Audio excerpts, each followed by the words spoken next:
first topic I want to talk about really quick before we get into some other things is that I don't like bitch ass niggas.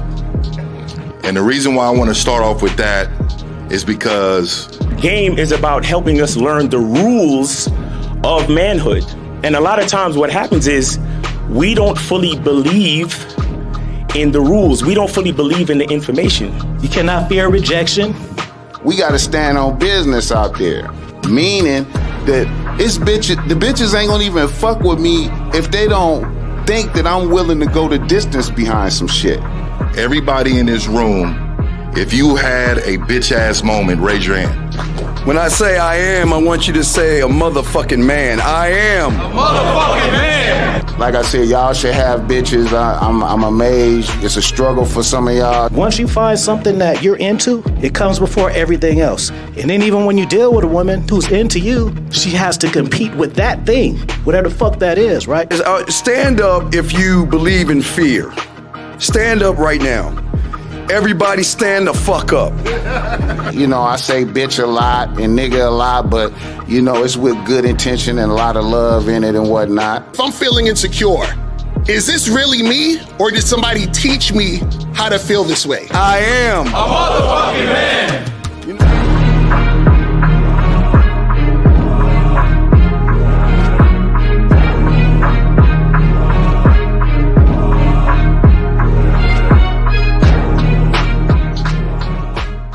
Still ain't getting women? Really? Come on, son. You need to go to badboymembership.com and step up your game. What's up, y'all? It's your boy, Mr. Locario, the bad boy of the dating game, and I'm telling you that if you really want to attract beautiful women, you need to go to badboymembership.com. This is where you get 45 through 90-minute step-by-step dating advice tutorials every month. Just sign up, follow the advice, and you'll get the women you want. Go to badboymembership.com. That's badboymembership.com. It's your boy, Mr. Locario, the bad boy of the dating game, and I want to tell you about my documentary, Game Kings, The Definition of Game, starring myself, the Boss Mac Topsoil, Rosebud, Ron Wills, Miles Cunningham, and much more. In this documentary, you're going to learn about confidence, manhood, attracting women, and the definition of the game. To get this documentary, go to MrLocario.com.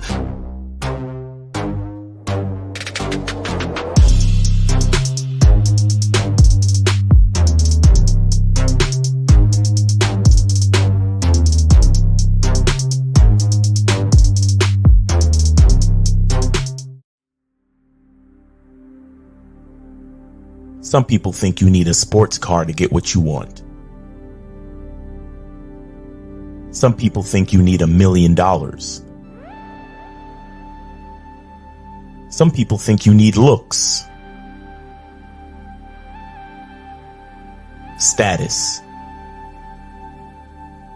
The only thing you need is what they can't get unless they come straight to you. And that's your identity.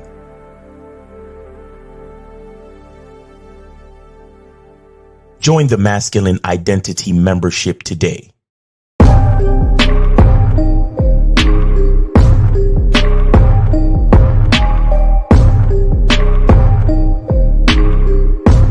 MasculineIdentityMembership.com.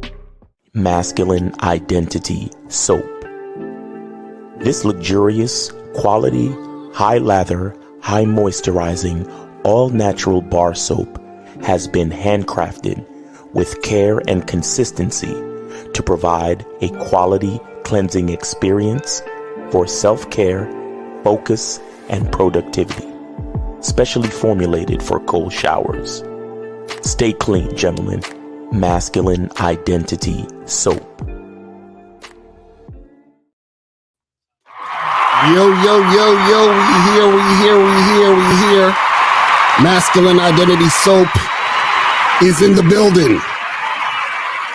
Miles Cunningham is in the building. Mr. Locario is in the building. Media Mondays. Popping with you. It is Media Monday. Shout out to everybody in the chat. Shout out to everybody in the building, man. Appreciate all of y'all tuning in. You feel what I'm saying? Guys, you know what the deal is. Make sure that you guys promote your shit. Send in $50 or more to promote your stuff. I don't mean What's the guy name again? Millie Mills or something? I seen that you sent 50 last time, but we ended the show. So call up and we'll play your shit. But you gotta have it on YouTube. Don't be sending us no wave files and none of that shit. You feel what I'm saying? So guys, if you want us to play your shit, make sure it's a link we can click on that's preferably on YouTube, and we can promote your stuff. So send $50 more. If you guys have just a question you want to call, you want to call up and ask a question, make sure that you guys donate $5 or more to ask a question. Remember, one question per $5. So if you want to ask 3 questions, that's $15. You feel me? So just remember that. And yeah, man, if you guys got a question that you just want to put in the chat, you can just put that in the chat. So Miles, what's going on, man? What's popping with you, man? Hey, man, everything's great. Had a great weekend. Shout out to all my people that saw the Ryan Garcia, Devin Haney fight, man. That fight was fire, man. That fight was fire. It was a good fight. Very entertaining.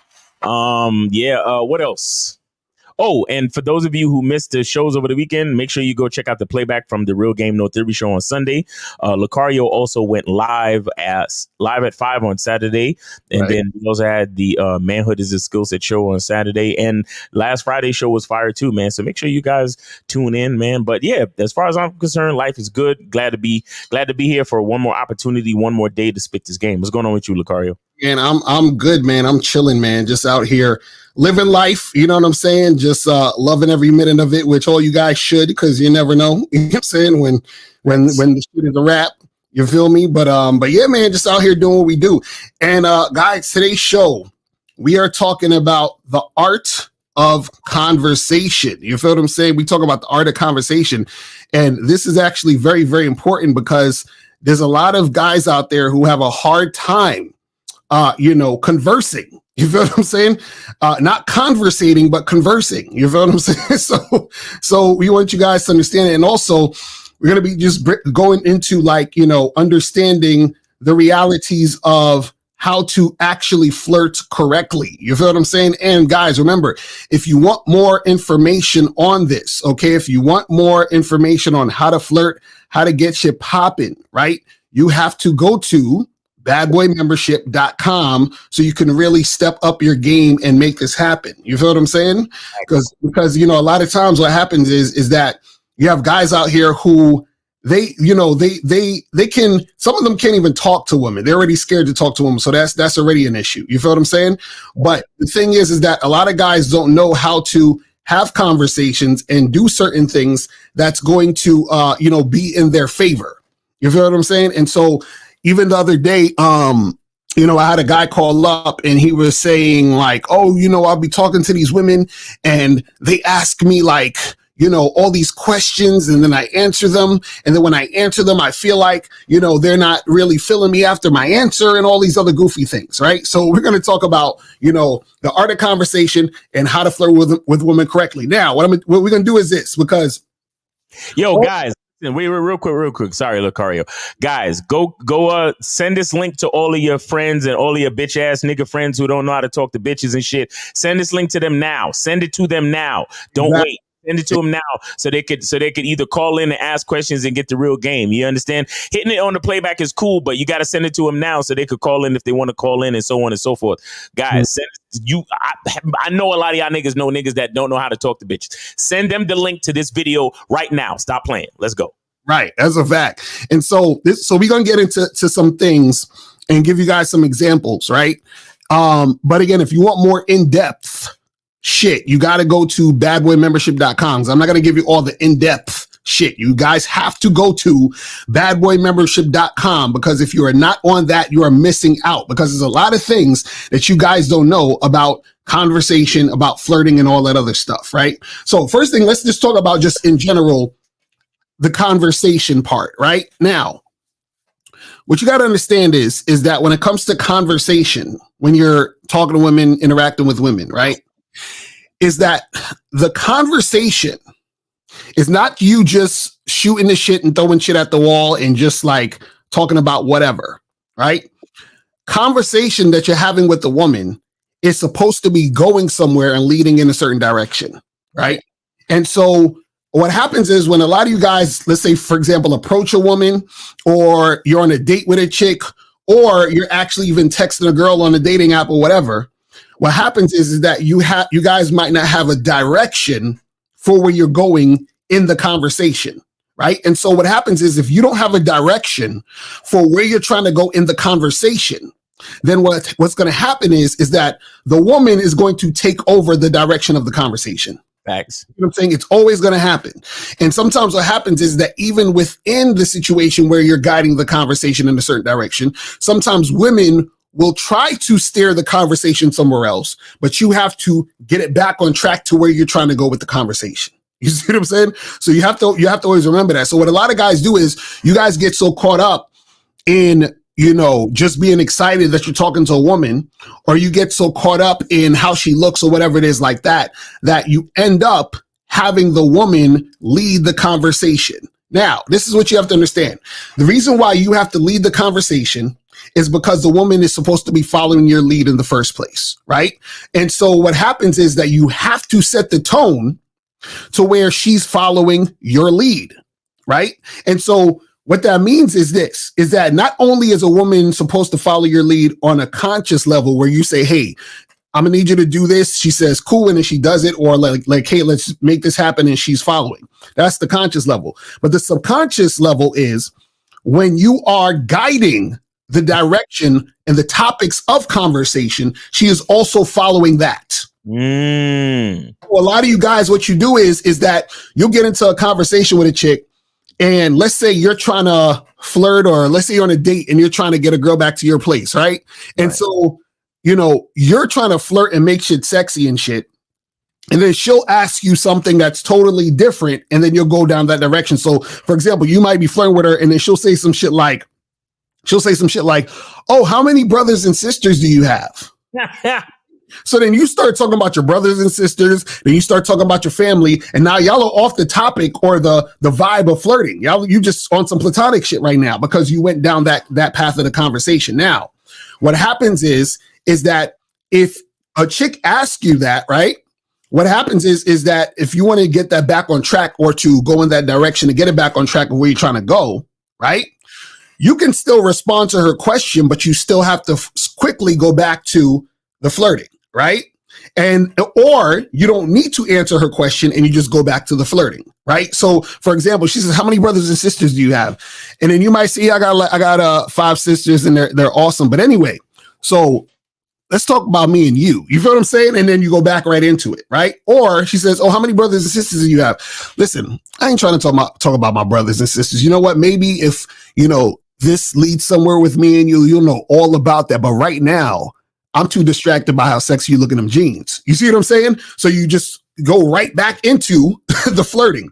So you see how you always have to make sure the direction of the conversation is going in the direction you want it to go in. And then what you're looking for is she following the direction of the conversation? Because if you go and switch it back, and then she's trying to switch it back to talking about your brothers and sisters, right? What is that telling you? That's telling you she's not following the direction of the conversation, which essentially means she's not following you. And that right there gives you a sign to say, oh, this is the type of chick I need to charge to the game. Yeah, exactly. What's your thoughts on this shit, though? Well, I want to add to what you're saying, right? I want to add to, as men, we are naturally the leaders. We are naturally the authority. And even in a conversation with meeting a perfect stranger, we have to lead the conversation. Right. But there is also the other part is as leaders, we also have to understand our constituents. Mm. We have to understand our audience. Right. And this is the part that a lot of guys don't understand, because by understanding your audience, it gives you more information on how to lead. Right. Exactly. Understand? So what do I mean? And I tell guys this all the time. Listen to the bitch. Mm-hmm. Can you play the Rosebud, please? Here we go. Hold on. Oh, my shit's fucking up. Hold on. Give me a second. Keep talking. Oh my God. Oh Jesus. But anyway, so you have to listen to the woman. And when I say listen, I don't mean you don't have to listen to every word she's saying. But here's the problem with so many guys. The problem with so many guys is that they're so nervous And in their head, in the interaction, they're not hearing and listening and looking out for certain things. You got it? All right, let me see his. Hi, how you doing? You think I give a fuck about how you doing, bitch? All I want you to motherfucking do is open your mouth and say something so I can hear how your voice sounds so it can tell me how the fuck to get at you. Yes, sir. Again, I don't give a fuck about how you doing, bitch. I just need you to open your mouth so I can hear how your voice sound so it could tell me how to get at you. Now, listen to what I'm saying, guys. This is the part of the situation where even if you are nervous, because look, I still get nervous to this day approaching a woman. Of course, it's not as crazy as it was when I was younger. I'm more used to it now. But you almost never get away from that little bit of anxiety, that little bit of nervousness, that little bit of fear, whatever you want to call it, right? Approach anxiety, as you niggas love to call it, whatever. Right. It never actually goes away because there's always a level of the unknown. Always. You approaching somebody, you don't know what might happen. But here's what I'm saying. You need to still push forward, move forward, and make the approach. Say what's up. Now, you need to listen. Listen to the energy. I need to listen to how her voice sounds. Right. Again, listen to how her voice sounds. Y'all niggas is so up in your head trying to memorize. Oh, what's that line that Miles always says? Who would have a problem with us going out for drinks? Maybe I should. Maybe I should say something that somebody else said on. No, just say hello. And listen to how her voice sounds. Right. If the bitch is on some shit like, what's up? What you? Right. You don't even you can walk away right then and there. You don't even need to go any further. Right. And real quick, it's not even what's being said specifically as the words. It could be the same words but different tones. So like you said, the chick be like, "What you want? What's up?" And then or a girl could be like, "Ooh, what you want? What's up?" You see what I'm saying? To the same shit, different tone. Exactly. You see what I mean? You want to listen. You want to be in the moment and listen to the sound of her voice. Listen to the tone, because here's the thing, guys. As you move further and further into the conversation, you will gain information on how and where to lead the conversation. Right. Because when a woman talks about certain particular things, her voice is either going to go up or down. That means depending on what you're discussing, it's either gonna elevate her mood or it's gonna deflate her mood. Right. So the things you want to pay attention and listen to the sound of her voice on the things that elevate her mood. Right. Because those are the things that you want to use to know how to direct the conversation. You understand? So if you're talking to a chick who she's talking about the fact of how much she loves working in corporate America and she loves her office and she loves her job, and then you could be like, yeah, I know. I remember one time I had this office romance, and we used to always meet up and fuck on the conference table. And then every time we had conferences on Monday, me and her would be staring across the table, looking at each other, remembering what we did last Friday. Right. You get what I'm saying? Or you could create a story. I saw this. I would listen to this audiobook the other day, and I actually have it posted on my community page, where the guy talked about how what he does is he listens to the woman and he creates a story about fictitious people. But he uses the story of the fictitious people to and references things that she talked about in the conversation, right? That got her in an excited mood. So you see, like how I just said something about me and somebody else fucking on the office table, right? The guy, he says you should talk about your friend. Like I got a friend named Gary, and him and his coworker used to always fuck on the. Because sometimes, depending on the situation, if you're talking about some freaky shit that you used to do, then a woman might think that you're like some fuckboy freaky nigga, and you know what I'm saying. So it depends. But when you use somebody else, you understand, and you go through the whole process, and you describe the story in particular fashion with detail and all this other shit.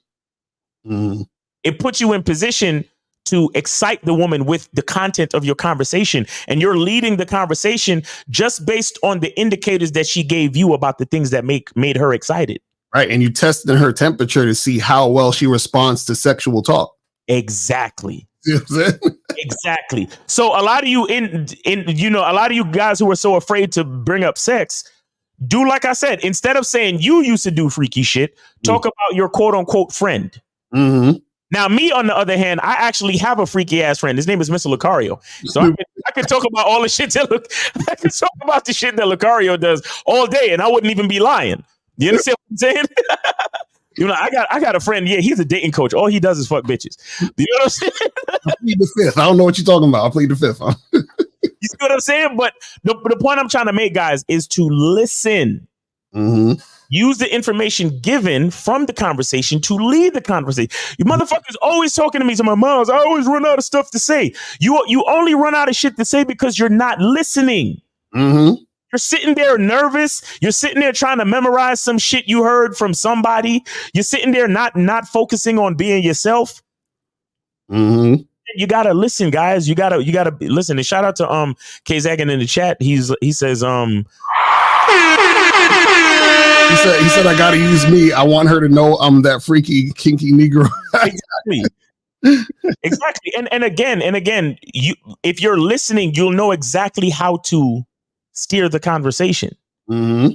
You see what I'm saying? Because you can. It's so many different ways that you can attack the plan. There's so many ways that you can bring shit in, because you could start out talking about your friend.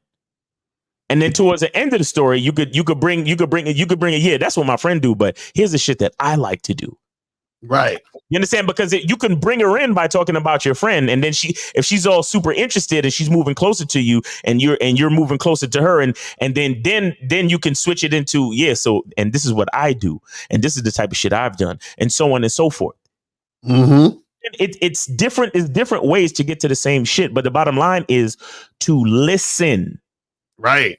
I was going to say, and the thing is that, and this is something that you guys can do, which is very important to test a woman's interest in you, is that because remember, you're guiding the conversation, you're leading.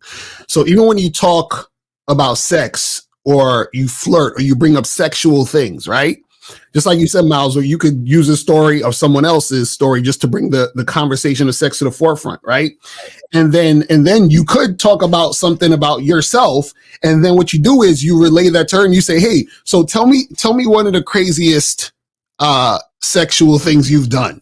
Right. You know what I'm saying? Because you already told about your friend and you told about yourself. So now what about you? Because we're in this conversation. So I've already revealed about me. I revealed about my friend. So now this is a safe space for you to be comfortable enough to reveal all your secrets to me. So now exactly, if she says, "Oh yeah, and this is the key. This is what you guys gotta understand.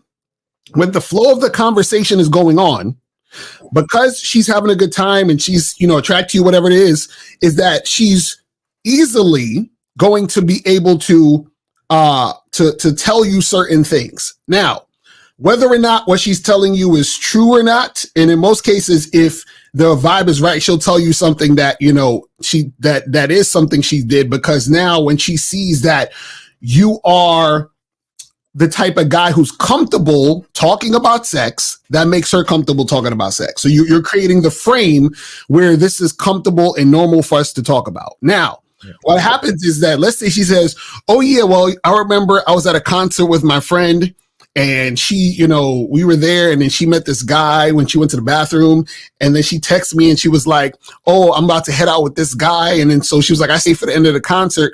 And then, I met this guy when I was on my way home. And then we, he had his car. We went in the back of the car. We did this, blah, blah, blah, blah, blah.'" Right? So now look at how much information you're getting there. You're getting the information that, oh, she does freaky type of stuff, whatever she said they was doing. She has sex with people she just met. You're exactly in the car, and you are what? A guy she just met. So now you're piecing this together. So what happens is that you're checking her, like she's basically told you what she's done and what she's doing. See, a lot of you guys, because y'all so scared to hear women talk about sex in their past because oh man, the body counts. This is why y'all body count niggas don't be getting no pussy. So the thing is that she's letting you know what it is. And the reason why she's letting you know what it is, because you let her know what it is. You were having that conversation, you was leading it there. So now you have some information. So now at this point, it's easier to transition into flirting because we're already on the topic of sex. So let's keep it sexual. Let's keep it flirty. Let's keep it in this direction. Right. Now, what happens is that because you're already on this topic, right? Then what happens is you can keep it on this topic by being more flirtatious and by also, building more sexual tension. Now, this is the thing that you guys got to understand. When it comes to flirting, right? There's basically, the indirect way of doing it and the direct way of doing it, right? So when you're on that date or whatever, or you're talking to that girl at the bar, whatever it is like that, right? A lot of times the indirect way of flirting, and which is interesting because the indirect way is a little bit more complicated to do than the direct way, right? Because a lot of times the indirect way is something that is, for example, you would use something like a sexual innuendo.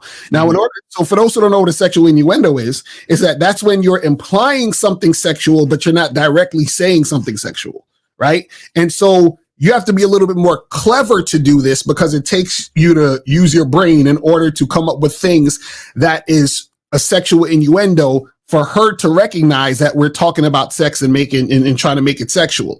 So let's say, for example, the girl says something like, "Oh, I'm glad that I ate some food before I got here because, I came here straight after work. I'd have been really, really hungry." And then you say some shit like, "It's funny you talking about food because I'm looking at you right now. You're looking like a snack." That's sexual innuendo. You see what I'm saying? So you're bringing that to the conversation, and that's an indirect way of letting her know that you are sexually attracted to her and you're making it about sex and you're flirting, right? Now, the direct way is just you basically telling her directly about what you want to do and talking about sex between you and her, right? So if you're in that conversation with her, you might say something like, I kind of didn't hear what you was just saying just now because the whole time I was just checking out your cleavage and I was thinking about how it would look you naked on my bed after we leave here. You feel what I'm saying? That's you directly letting her know like, hey, I'm thinking about fucking you and all this other stuff, right? Now, what happens is that when you guys are flirting, right? When you flirt with women, the way to flirt correctly with women is that it has to be verbal first and then touching second. Okay, I was talking to one of my clients about this other day because he said that he would like go up to chicks and try to holler at them, and he'll kind of grab them by the arm or touch them on their arm at first. When I was like, no, and he was like, I'm not getting, the women would, fall back and feel some. I'm like, yeah, you're not supposed to just go up and touch the woman. You know what I'm saying? So if you guys are flirting with a woman, right, it's supposed to be verbal first, then touching second. And what does that mean? That means that let's say you are on a date with a chick and y'all getting drinks. What you're doing is you're having the conversation, leading the conversation. You're flirting with her, building the sexual tension. Now, her responses to you is that she's actually interested in the fact that you're flirting with her. She's liking it. She's flirting back with you. She's moving in closer to you. She's all up in your face, smiling and giggling and all this other shit, right? So she's showing that she actually is interested in the flirting, which means she's showing that she has some form of sexual interest in you. Now, once she's shown that, that's when you can get a little bit more touchy-feely. Now, when it comes to getting touchy-feely, do not touch anywhere like her breast and her pussy and all that other shit in her ass. You understand what I'm saying? So you keep it to safe places like her arm, her hands, and even like you might even touch her knee a little bit if you're sitting next, you're sitting next to her, right? So what happens is this. This is the safe way to do it, the kindergarten way to do it is, let's say you're talking to the girl. What you do is that you say something to call something out so that she can be the one to respond. So for example, you might be talking to her, you're flirting with her, and then you say something like, you look like you got some soft ass hands. and then you put your hand out and say, give me your hand. So now she's putting her hand in your hand. So now you're touching her, you're holding her hand, y'all are talking or whatever it is like that, right? Or what happens is that you might be flirting and she's getting all close and she's all up, all close to you, whatever. And then you might just grab her hand. And then you hold her hand and then you hold it loosely for her to let go of, but she's still keeping her hand there. That's showing that she's actually interested in holding your hand and making that happen, right? But what you guys got to understand is that you have to flirt first. You have to be verbal first, then touch second. So it's just like, for example, if you guys go to, let's say, a fast food restaurant and you order something, what do they say? Would you like fries with that? So they're adding on because you're ready to purchase something already. So because I know you want to purchase something, would you like fries with that? Or you might go to a clothing store, you buy a shirt, and some sneakers, and they say, hey, these socks would go really good with your shirt. It matches your shirt. You should get these, because they know that you're making the purchase already and you're interested in purchasing. So, hey, how about this also? So what happens is that the touching is, we're flirting, you're having a good time, you're showing me by your actions that you're receptive to the flirting. How about I touch you now? Do you see what I'm saying? And then so what happens is that that's how you get to that next step of making it physical. You see what I'm saying? And a lot of this stuff you guys have to feel out. And this is why we tell you guys, go out there and talk to women. Go out there on dates, interact with chicks, because all the stuff that I'm telling you, it's going to flow and feel like second nature when you're actually out there doing it. You feel what I'm saying? But I tell you guys, get your ass on the Bad Boy membership, because I break this down even further. Because I had this one guy who wrote a comment the other day. He was like, yo, I'm out here and I'm talking to these girls. And, he's like, the last 15 girls I talked to, it didn't really work out. Like 10 of them, they flaked. And then the other 5, I went on a date. And when I tried to kiss them, they all refused. And so I'm like, there's something he's doing wrong in this situation that's causing this many things to occur that way. Right. You know what I'm saying? So that's what it is. But Miles, what's your thoughts on all that shit so far? Hey, man, again, get out of your brain. Stop overthinking. And another thing you need to understand about a conversation is that a conversation is basically relating to another human being verbally. Right. Okay. Relating to another human being verbally. So what you really got to do is you have to know who you are. Mm-hmm. You understand? I tell guys this all the time. You have to lead with things that are a part of your identity. So the things that you like to do, the things that you are motivated by, the things that make you happy. Mm-hmm. You know? Like I remember, and I made a short about this a while back, where it was this comedian. He was doing a joke, and he was talking about this autistic guy, and he was saying that the autistic guy, he has these index cards. And on the index card, it says that he likes like cars, Batman, and chocolate or some shit like that. Right. And then he showed the card to the girl. And then the girl said that she didn't like chocolate and she didn't like Batman. And the fucking autistic dude told her to have a nice day and left her. Mm-hmm. And the comedian dude was like, yo, this guy's my fucking hero. Mm-hmm. You understand? Because he was like, yo, a nigga like me who don't have enough guts as him would have sat there and had a fucking boring conversation with a bitch just because she looked good. Right. He says, I wish I could be more like the autistic guy, meaning that, bitch, if you don't like Batman, chocolate, and cars, then I don't fuck with you. Exactly. Right. Exactly. And we have to understand that, look, depending on who you are, there are things that are going to, show themselves that make you interested in interacting with others. Right. This is why I tell you guys too. You want to go to places that you like being. Mm-hmm. A lot of you go to the club because that's where people say you want to find bitches. But it's like, bro, if you don't like the club, then why are you in the club? Right. You understand? You have to find other things about you and then find places that other people hang out. That's why I tell guys a lot about, looking up Facebook groups. Mm-hmm. You know what I'm saying? And finding themselves in that, because we have to stay true to ourselves, because when you're comfortable when you're confident and when you're talking about something that you know and that's something that makes you excited, it shows and it makes it easier for people to relate. And the thing is this, just like how I told you to listen to the sound of the woman's voice, you have to understand that at the same time, the woman's going to be listening to the sound of your voice. Exactly. And to be truth be told, this is how a lot of y'all niggas step to women. Hey, how's it going? I was wondering if maybe I thought you were cute and right. She's listening to the sound of your voice, bro. Mm-hmm. She can hear that. She can hear that you're scared. She can hear that you're uncomfortable with yourself. She can hear that there's a lot of things missing from your social intelligence. Right. She can hear it. Mm-hmm. You understand? So you guys got to have a different energy. Right. You guys got to have a different energy when you step into these chicks. You got to be able to express be excited about who you are. Mm-hmm. Because how are you going to expect a bitch to be excited when you coming at her like, hey, what's going on? You know, my life's not really exciting, and I'm looking for a girl to help me make my life more exciting. Right. That's how you sound.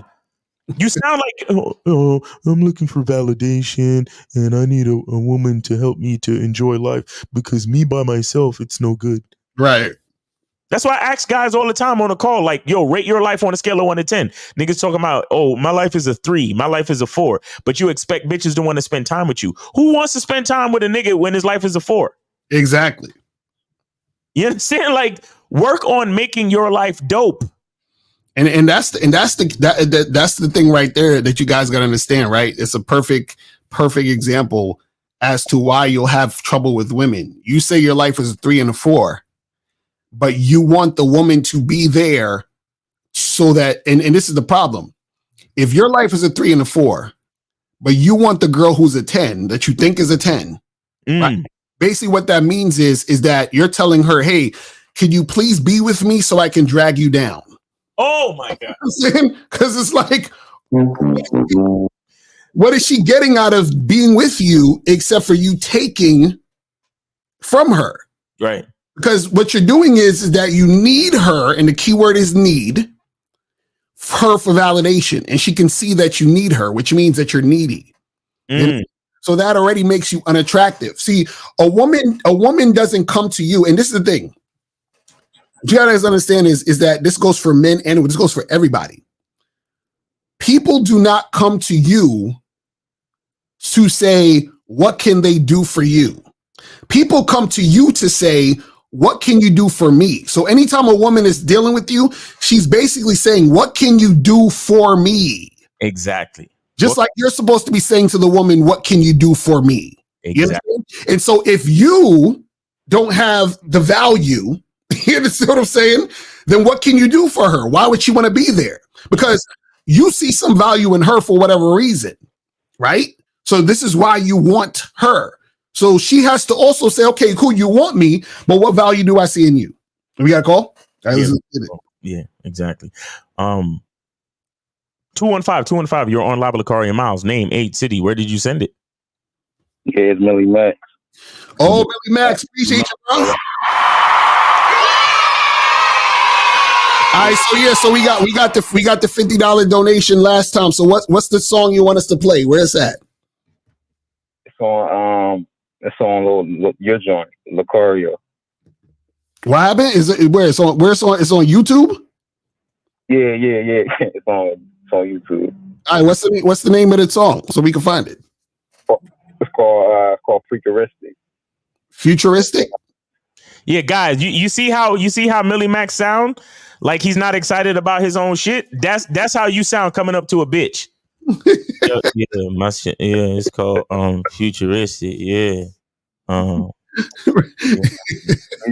Shit, no, I ain't even trying to be funny, my nigga. But it's Millie. How you spell your name so I could get it? So I get the thing. It's with the email name, or you talking about the nigga? I'm trying to search it on YouTube, bro. YouTube. Where is it on? How do we find you on YouTube? How do you spell it? I just sent you a link because it's unlisted, so it should be in your email. Just type my okay. My email. Okay. You sent it where? Okay, I see. I think I see it. Hold on. You want to forward it to me or put it in the private chat or something? I don't know. Yeah, I'm gonna have to forward you this shit. See, you see, Millie Max, you making it so hard on us, man. Yeah. God damn it, Millie Max. Wait, you want me to text it to you, Miles, or what you want me to do? Send it to the email. Send it to the email. That's cool. Send it to your email? Yeah. All right. We'll send it to your email right now. Millie Max, what's going on with you, man? How's everything? How was your weekend? Did you see the Haney fight? No, I ain't see it. I heard it was an upset though. I ain't see that joint. Oh, okay. Are you a boxing fan? You don't sound like a boxing fan. Yeah. I'm trying to see him fight Ennis. You know who Ennis is, right? Jerron Ennis from Philly. Yeah, Ennis. Yeah. That's what I'm trying to see next. Is that the next joint, Garcia and Ennis? They talking about it. It's a lot of politics, so they got to do all the shit. You know right. Okay. Miles, I just sent it to you, so it should come in at some point. All right. Yeah, I put Millie Max in the title. I got you. Let's go. Open the link in a new tab. I got a question too. Can I ask y'all a question and play the music or no? Yeah. Go ahead and ask the question, man. Whatever, man. Come on, let's get it, bruh. Play the song first.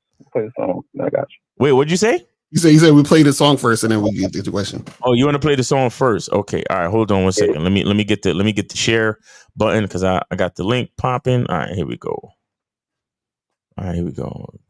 Can you see that, Lucario?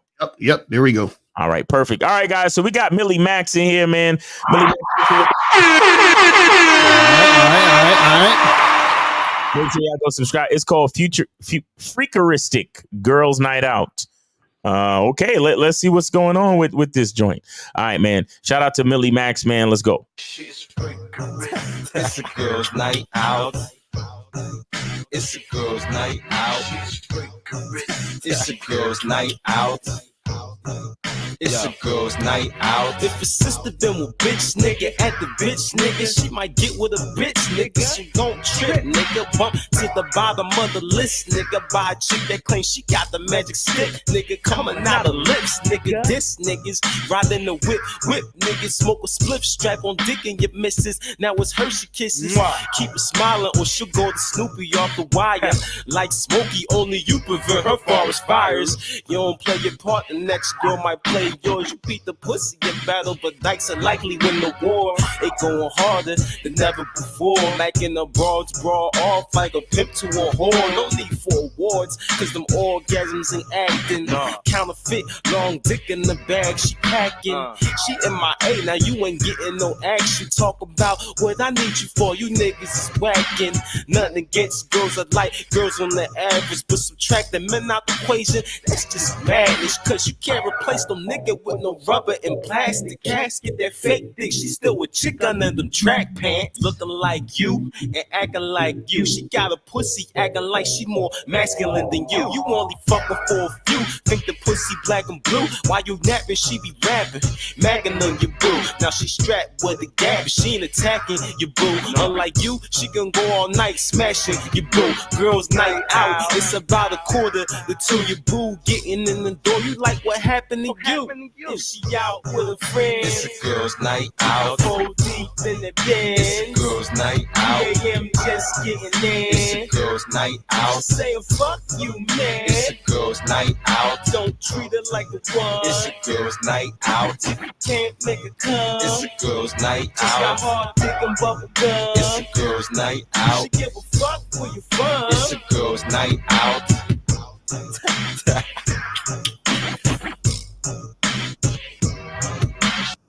Yeah. They got that old school vibe to that shit. I fucks with it. Super old school. Yeah. I was trying to do that, but like all the joints, like even the joints I sent you, I was trying to do like a whole like 90s type vibe. I seen that in the comments. Yes, yeah. That's what's up. I fucks with it. You know what I'm saying? Let's put this on the Media Monday playlist, man. There you go. Shout out to Millie Mills. Yes, sir. You gotta make it unlisted, man, so motherfuckers can get to it. You know what I'm saying? You know, just a random. Why don't you have it public? I got you though. Gotcha. Why don't you have it public? Are you afraid to release it, or what's the problem? Well, I'm gonna do a video. I'm trying to figure out the best songs to like do a video for. So once I get the feedback, then I'm gonna figure out the best song. How you gonna get feedback if you? you need to put that shit public, motherfuckers. Put that shit on the public so niggas can check it out. You feel me? Yeah. Yeah, man. So what's your question, Millie Max? All right. So I met these two chicks at the library, right? And they don't really speak English that well, right? So they were sisters. One chick speak a little bit of English, and the other chick don't speak no English at all, right? If they don't speak English, it's a girls' night out. Yeah. So look, they was giving me choosing. I know y'all talk about the choosing signals and shit. So they was giving me choosing signals. No, we don't talk about choosing signals. Right. We talk. I know you don't talk about, but I got to still say it for the culture. You know what I'm saying? I got to say it for the culture. Wait, let me ask you this. Hold on, real quick. What was their ethnic background? They was Haitian. Haitian, okay. And they didn't speak English? Yeah, so they were speaking French. You know what I'm saying? They were speaking French. So they was both. So basically, I came at them, right? I talked to them. And the one that I wanted was the one who didn't speak English at all. The one I didn't really want spoke a little bit of English. So what I'm saying is, how would I transition? Like, how would I be able to talk to the other one? You know what I'm saying? How would I be able to set that up? You're gonna have to get on that Google Translate. You feel me? That's the only way. Yeah, I got it. Matter of fact, it's crazy because I actually hit a chick like it was a Spanish chick, right? And we met up at area. We was in the bedroom with the whole fucking phone because she ain't speak no English. So I'm trying to tell her, how we getting head and all this type of shit. And she trying to tell me, I'm telling her we got the phones and shit. So I'm trying to figure out how to transition this. Like how do I make it to where I can talk to the friend? Talk to the sister. Yeah, that's what I'm saying. The same thing. Google Translate. I went on a date with this Spanish chick who spoke no English the whole time we was Google translating back and forth. You see what I'm saying? That's what I'm saying. So y'all smashed through with the phone, talking Google Translate. Yeah, you could do that. That's what I'm saying. You let her know what it is. Same thing you would say. You just put it into Google Translate. That's it. All right. Yeah, I might be trying to get both of them. I ain't gonna lie though. Like this nigga. But yeah, that's basically what you got to do, bro. You know what I'm saying? You know what I'm saying? So. All right, but. All right, cool. So anything else you want to say? Yeah, I got some beats too, so I'm gonna send them to y'all. All right, hit me up in the email and shit. You know what I'm saying? All right, bro. Yeah. Appreciate it, man. Thanks for promoting on Media Mondays, man. We appreciate you, brother. Yes, sir. Yes, sir. Make your shit public. You feel me? So she be rapping, bagging on your boo. Now she strapped with the gap. She ain't attacking your boo. Unlike you, she can go all night smashing your boo. Girls' night out. It's about 1:45 to your boo getting in the door. You like what happened to you? If she out with a friend, it's a girls' night out. Man, that's what's up. That's what's up. That's what's up. And too, one more thing too. We got an idea. Y'all still there? Yeah. Go ahead. What you said? Oh yeah. So y'all doing the Game Kings 2, right? Y'all should do like a Game Kings 2 soundtrack. Y'all should do like a compilation type joint. That might be hot. Oh, that's a good idea. Kind of got something to do with like my shit. Like it's a lot of game in that song too. Facts. Nah, that's a good idea. We probably think about that shit. So all y'all Media Monday cats. Maybe we could do that type of shit, but we'll see. You know what I'm saying? That's a good idea. I like that idea. Yeah. All right. What's up? Sure. All right, man. We appreciate you calling, brother. All right. All right. Yes, sir. And before we get to the next call or whatever, I want to show this clip because April sent me this clip with the rapper Russ, and he was talking about how easy it is to actually make music. So for all you guys who have all these excuses, you feel what I'm saying? You know what I mean? Then you got to watch this. So let me show you this. Is about a minute long. Check this out. Studio, because the fact that people are still paying for studio time in 2020 is insane to me. Let's say you're paying $100 an hour, right? Let's call it 30 fucking 1 hour sessions. You feel me? You've already spent money that could have got you the same studio setup that I had at my boy's house that I did my whole career on. How much did it cost? Probably $2,500, $3,000. And just to like be fully transparent, that was the baby bottle blue mic, which was like $500, $600. Apogee Duet audio interface was like $500. So what is that? Fucking $1,100. And then a MacBook, so $1,500, whatever the fuck that is. So you're looking at roughly $2,500 to $3,500, give or take. And I mean, I did Losing Control on that. That's 5 times platinum. I did What They Want, triple platinum. I did Missy You Crazy platinum. I mean, I sold 16 million, certified singles. Like I've sold more than that. But as far as what's on like RIAA, you sold 16 million singles. Yeah. Off of recording on a $2,500 setup recording in an unfinished basement where you got to wait for the pipes to stop running. So look at listen. Do you guys know how fucking simple that is? And even if you don't have the money, get your ass a credit card. You understand? Shout out to rktrealestate.com. Get yourself a credit card, purchase that shit, and then pay it off. You feel what I'm saying? Then you good. You feel what I mean? So all y'all motherfuckers that really want to do this shit, y'all can get this shit cracking. You feel what I'm saying? Shit cracking. 613, call back. We were just about to get to you, bro. Right. So yeah, that's what you guys got to understand. So there ain't no excuses out here, man. This is like right now. See, back in the day, they didn't have shit like this where like you could do it on your own. Like you had to go to a studio. You feel what I'm saying? Like now, nigga, you could set that shit up in your bedroom. You feel what I mean?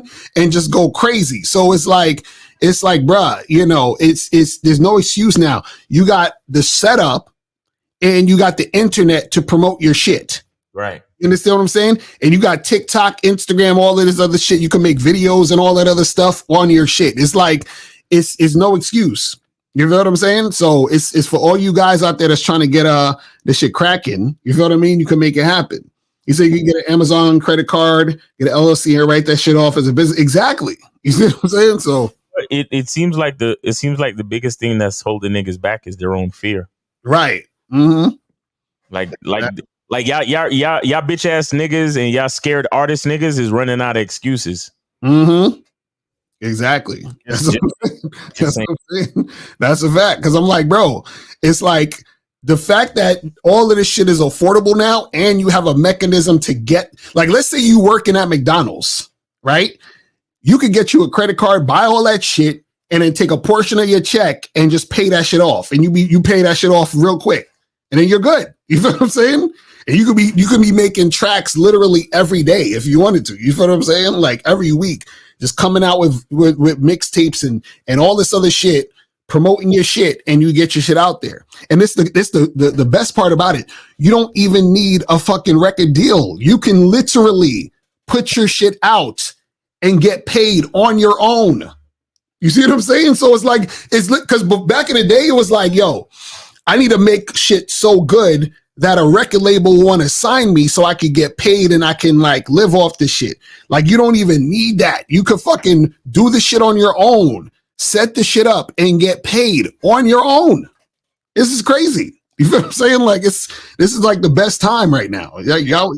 And they have countless like websites where they have the royalty music where you can upload your shit to a royalty website and then somebody purchases your shit for they buy licenses, you get money off of that. Yeah, all that shit.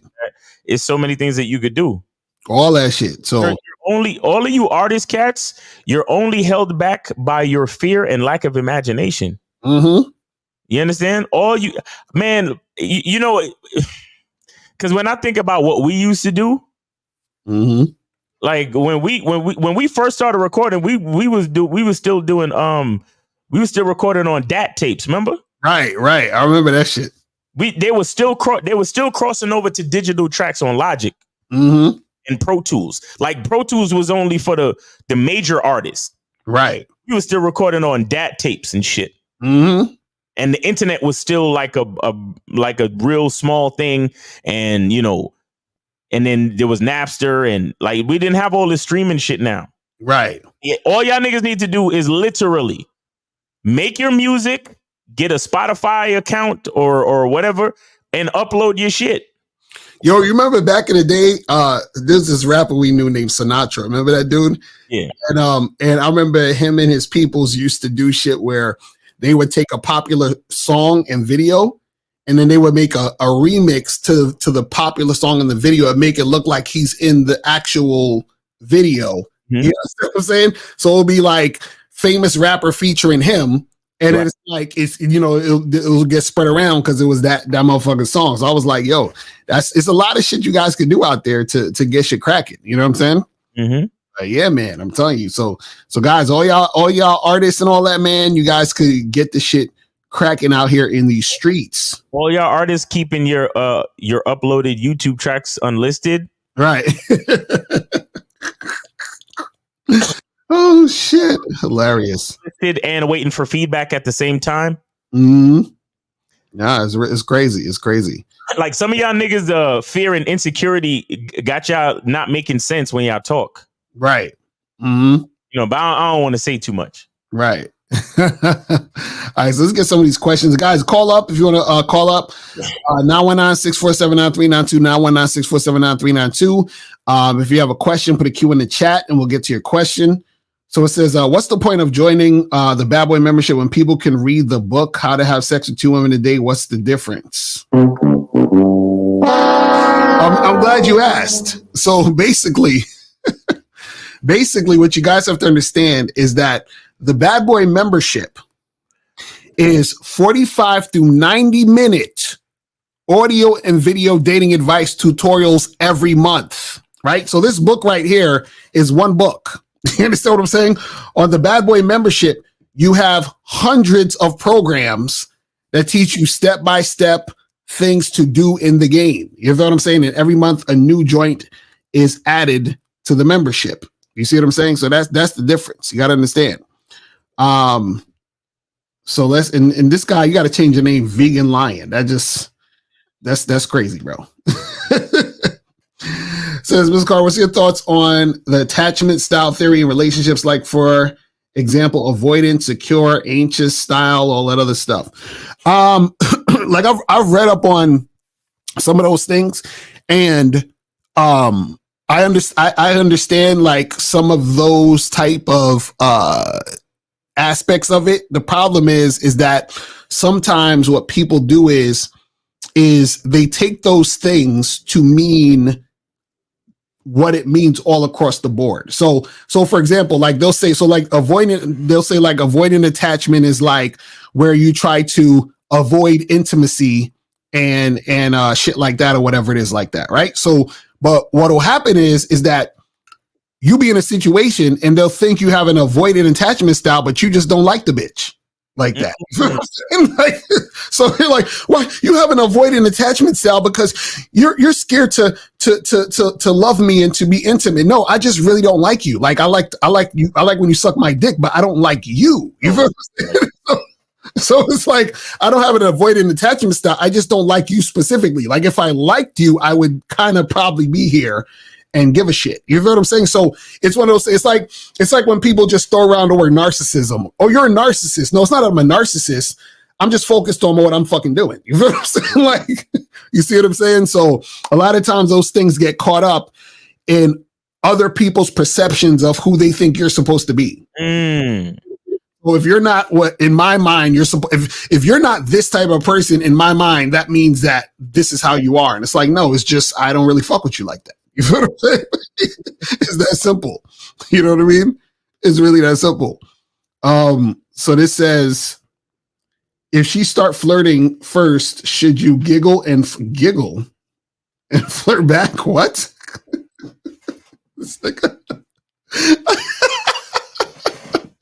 That shit sounds super moist. Yes. Yes. Come on, fam. Listen. And remember what I said. It doesn't matter what a woman does first. Remember, she has to respond to you at all times. Facts. You see what I'm saying? That's it.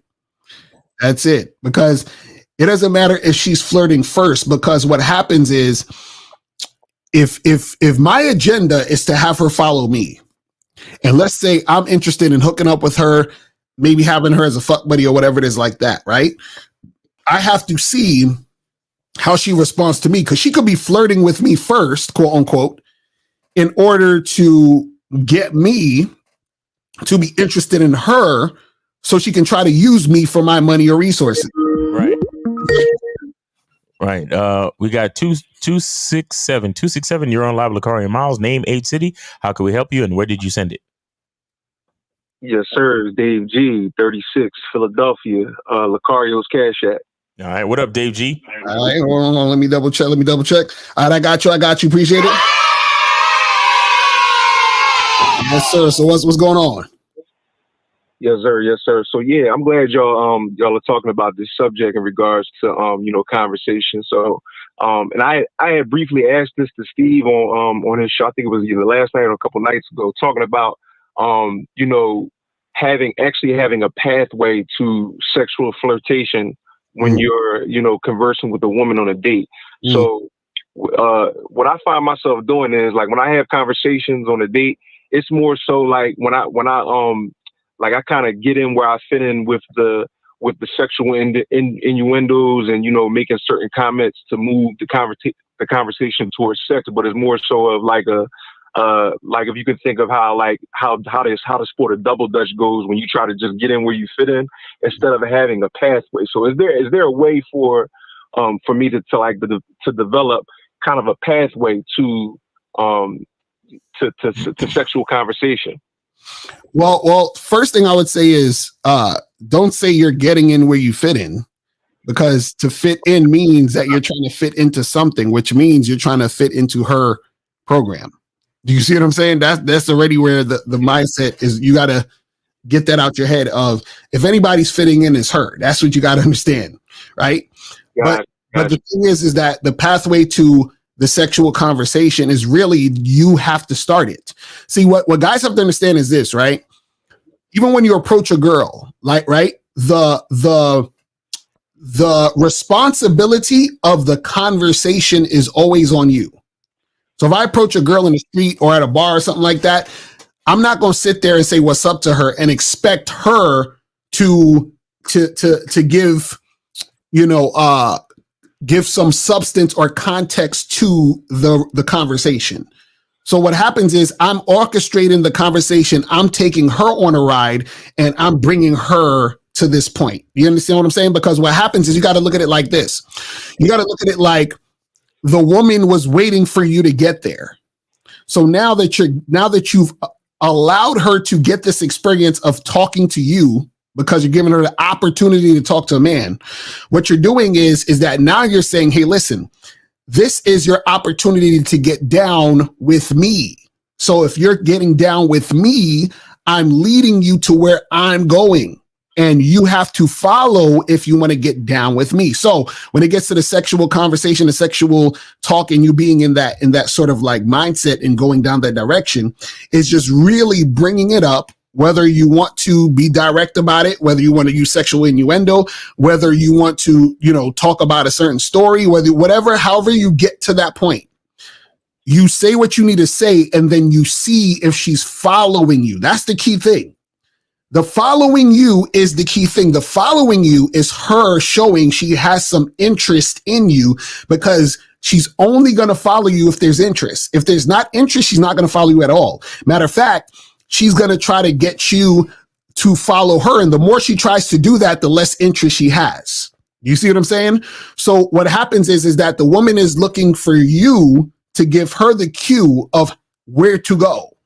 And then so what happens is, if she's interested, she's going to go wherever you take her in the conversation. This is what we're trying to say. So if you're just, let's say you meet a girl, at a bar or something, you say, hey, how you doing? How's the night going, or whatever. And then she's like, oh, it's good. I'm just chilling, just came off for work. I'm just, trying to, I'm just getting a drink, I'm saying, just decompressing, blah, blah, blah, blah, blah. Right. And so what happens is that as you're talking to her, then you can get into flirting, building sexual tension. So as she's talking, you say, hey, listen, I just noticed you got some really, really, really nice lips. Like they're like looking all glossy and big and juicy. You know what I'm saying? So now she's like, oh, now you see the reaction to you saying that. You see what I'm saying? And her reaction is going to tell you everything you need to know. If she's reacting in a positive way where she's like, oh, thank you. And she's like blushing and, you know, all that other shit, that's good. That's, you know, a positive way to go and keep going. If she's being standoffish or just very neutral or whatever about it, that's also showing you something that she's not really about it. You feel what I'm saying? So all you need to do, you have to bring it up. You have to create the situation. You have to create the context in which that conversation goes down. And then she responds to you. Her response will tell you if she's trying to go down that path or not. That's it. You see what I'm saying? Right. And I understand, you know, it's the man's responsibility to guide the conversation in that direction. But what I was asking was, should you have like a set structured way of how you do it? You see what I'm saying? Like, all right, this is how I'm going to curtail the conversation with every chick that I have that I'm on a date with, or you still got to, you know, incorporate context of the situation. Yeah, well, it's both though. It's both because you have an overall, you know, way you do shit. Because the overall way is I talk to women, I let them know what it is, and then I give them the time to respond. Based on their response, that shows whether or not I'm going to give them more time or give them less time. You feel what I'm saying? Or I'm going to walk away, right? That's the basis of it. Now, whatever you do within that is dependent upon you and the context and how you want to make it go down. You see what I'm saying? Because some situations might call for you to say, you know what? Because like, for example, one situation may call for you to say, you know what? I'm going to try to see if I can take home tonight because I want to do this tonight. Another situation might be like, let me just exchange information because I got some shit to do right now. I can't really do all that right now and I'll holler at her later, right? So based on what your agenda is specifically, then that's going to dictate how you might come at the situation. But the basis of it is still the same. The basis of it is she following my lead? Is she going down this direction or this path with me? That's it. You feel what I'm saying? So depending on the context, you can do it however you want to do it, but it's still under that same structure. You see what I'm saying? Got you. And also too, like at the point that she's being resistant to you, you know, bringing that up, that's when you cut the date short, correct? Right. And that's it. Got you. All right. Well, yeah, I appreciate the game, fellas. You know, keep spitting that shit. You know what I'm saying? I'm gonna keep listening. I'm gonna stay tuned in. Appreciate it. All right. Thanks, man. The call, brother. All right. So guys, call in 919-647-9392. 919-647-9392 is the number. If you guys have anything to promote, remember $50 or more to promote your shit. You got anything you got to promote, you know, hit us up. Also, if you guys just want to you know, get your questions answered, $5 or more for the questions. And yeah, man, if you guys just want to put it in the chat, you guys can put it in the chat. You feel what I'm saying? All right, so let me see what some more of these questions are saying. It says, do you know which video you made where you were saying something like, y'all gotta start fucking these girls? What? What are you talking about? Do y'all niggas be having dreams, or are y'all in an alternative universe where y'all just be saying we say? What do you even mean? I don't know what the fuck you talking about. Oh, man. Says, would you agree that the game is far too complicated for most men? Men didn't have to go through all this nonsense back in the day. Vegan lion is the worst. I swear it's the worst.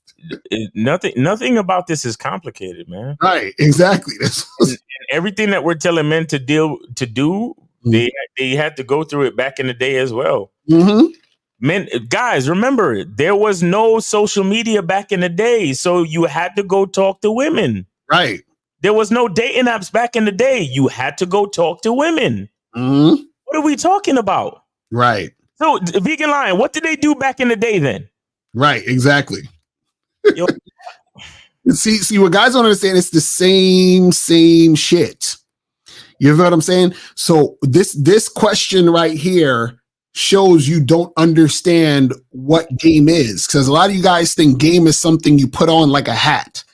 Like, oh man, you know, I don't have no game. Well, let me go get this game and put it on, and then I can take it off when I'm just chilling. No, it's this is why we say the truth is inside you. It's all already there. You just have to recognize it. There's nothing that because see, you're saying it's far too complicated. The reason why it's far too complicated is because you are too far removed from who you are. That's why it's complicated for you. You see what I'm saying? Because when you're too far removed from who you are, that's when things get complicated, because now you start doing things based on trying to get validation and it's almost like we can take the call. Let's go. All right. We got 678. You're on live with Lakari Miles. Name, age, city. Where'd you send it? I donated to Miles Cunningham $5. I'm 26 years old. All right. Got it. All right. What's up, Bifosa? How you doing, bro? Good. Mm-hmm. So here's the thing. There's like too many simps out there. Many simps. And here's the thing. I have a question. So I deal with a lot of women, and I want to say that when I know with black chicks, they had these huge egos. They say that, oh, I'm a queen, I'm a god, and that stuff. So, and I think that came from too many black men, simping for them. You know what I'm saying? Put on a pedestal. It kind of makes it, difficult for the black chick to see me, because they always assume that I'm a black man, and then I worship black women. I don't. You know what I'm saying? So I want to know your thoughts on that. Miles, you can take this. I don't know after you said black women have big egos, and what happened? I'm saying that too many black men are worshiping black women. Too many black men are worship. All right, Efosa. What does all these other people have to do with you, my brother? What are you trying to find out for yourself? Because I want to be a guy. Because I don't want to be the guy who see me as a chick or as a simp. I'm no simp. You know what I'm saying? Okay, all right. Okay. So if you're not a simp, right, then you do what you do. You go after what you want, and that's it. You don't need to worry about anybody else. Just worry about yourself and meet the chicks that you meet. Talk to them. Let them get to know who you are. And once they get to know who you are, they'll know you're not a simp. And that's all you got to worry about. You don't have to worry about all these other guys, bro. Okay. But here's the thing. Well, I want to tell you something, Miles. So I think that, I would say that I live in Atlanta, you know what I'm saying? And it's mostly black people there, you know what I'm saying? And people say that, for example, people say that, I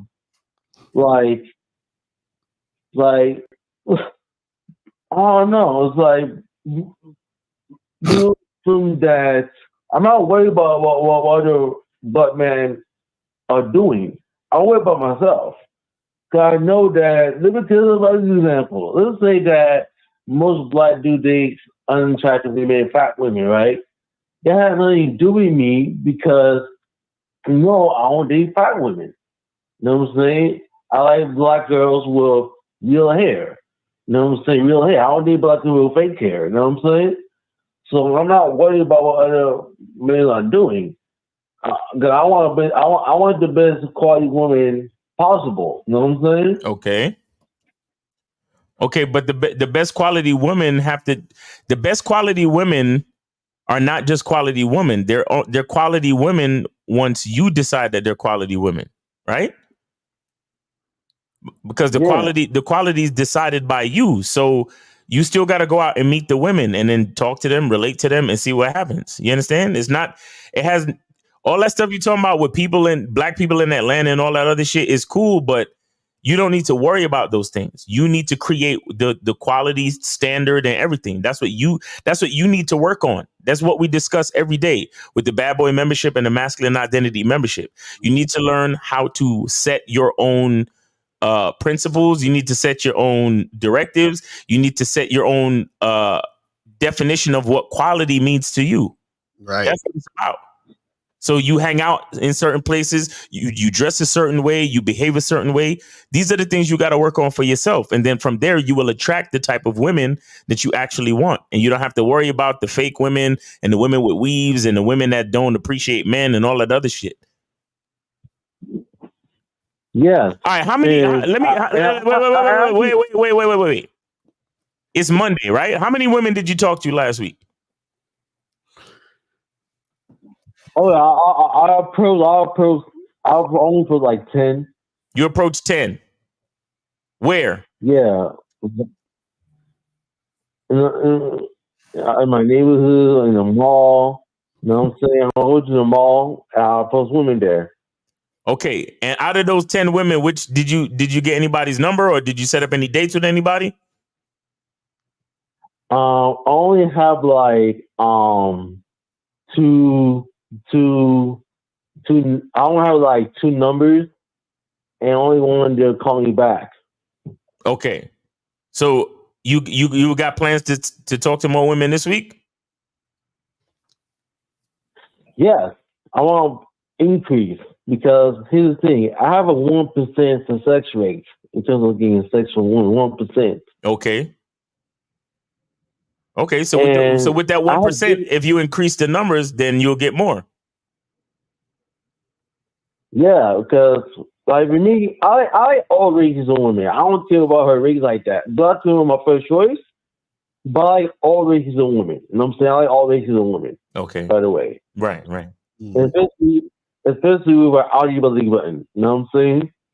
So with Audi belly button's hilarious. All right, so then Efosa, what's the issue then? So what's the problem?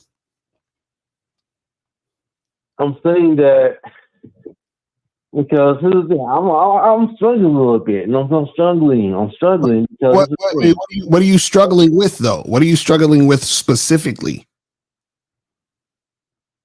I'm struggling to say the right thing. So sometimes I get sex by saying the right things at the right time. I get laid, but sometimes I don't.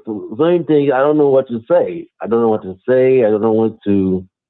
You know, I say the wrong things, or I say sometimes I get. So Efosa, hold on. So you believe that when you don't get sex, that means you said the wrong thing?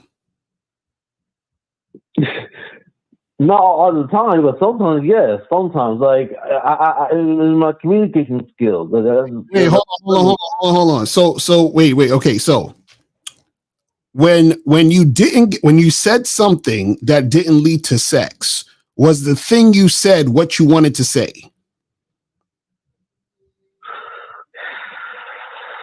I'm not sure. And that's the problem right there.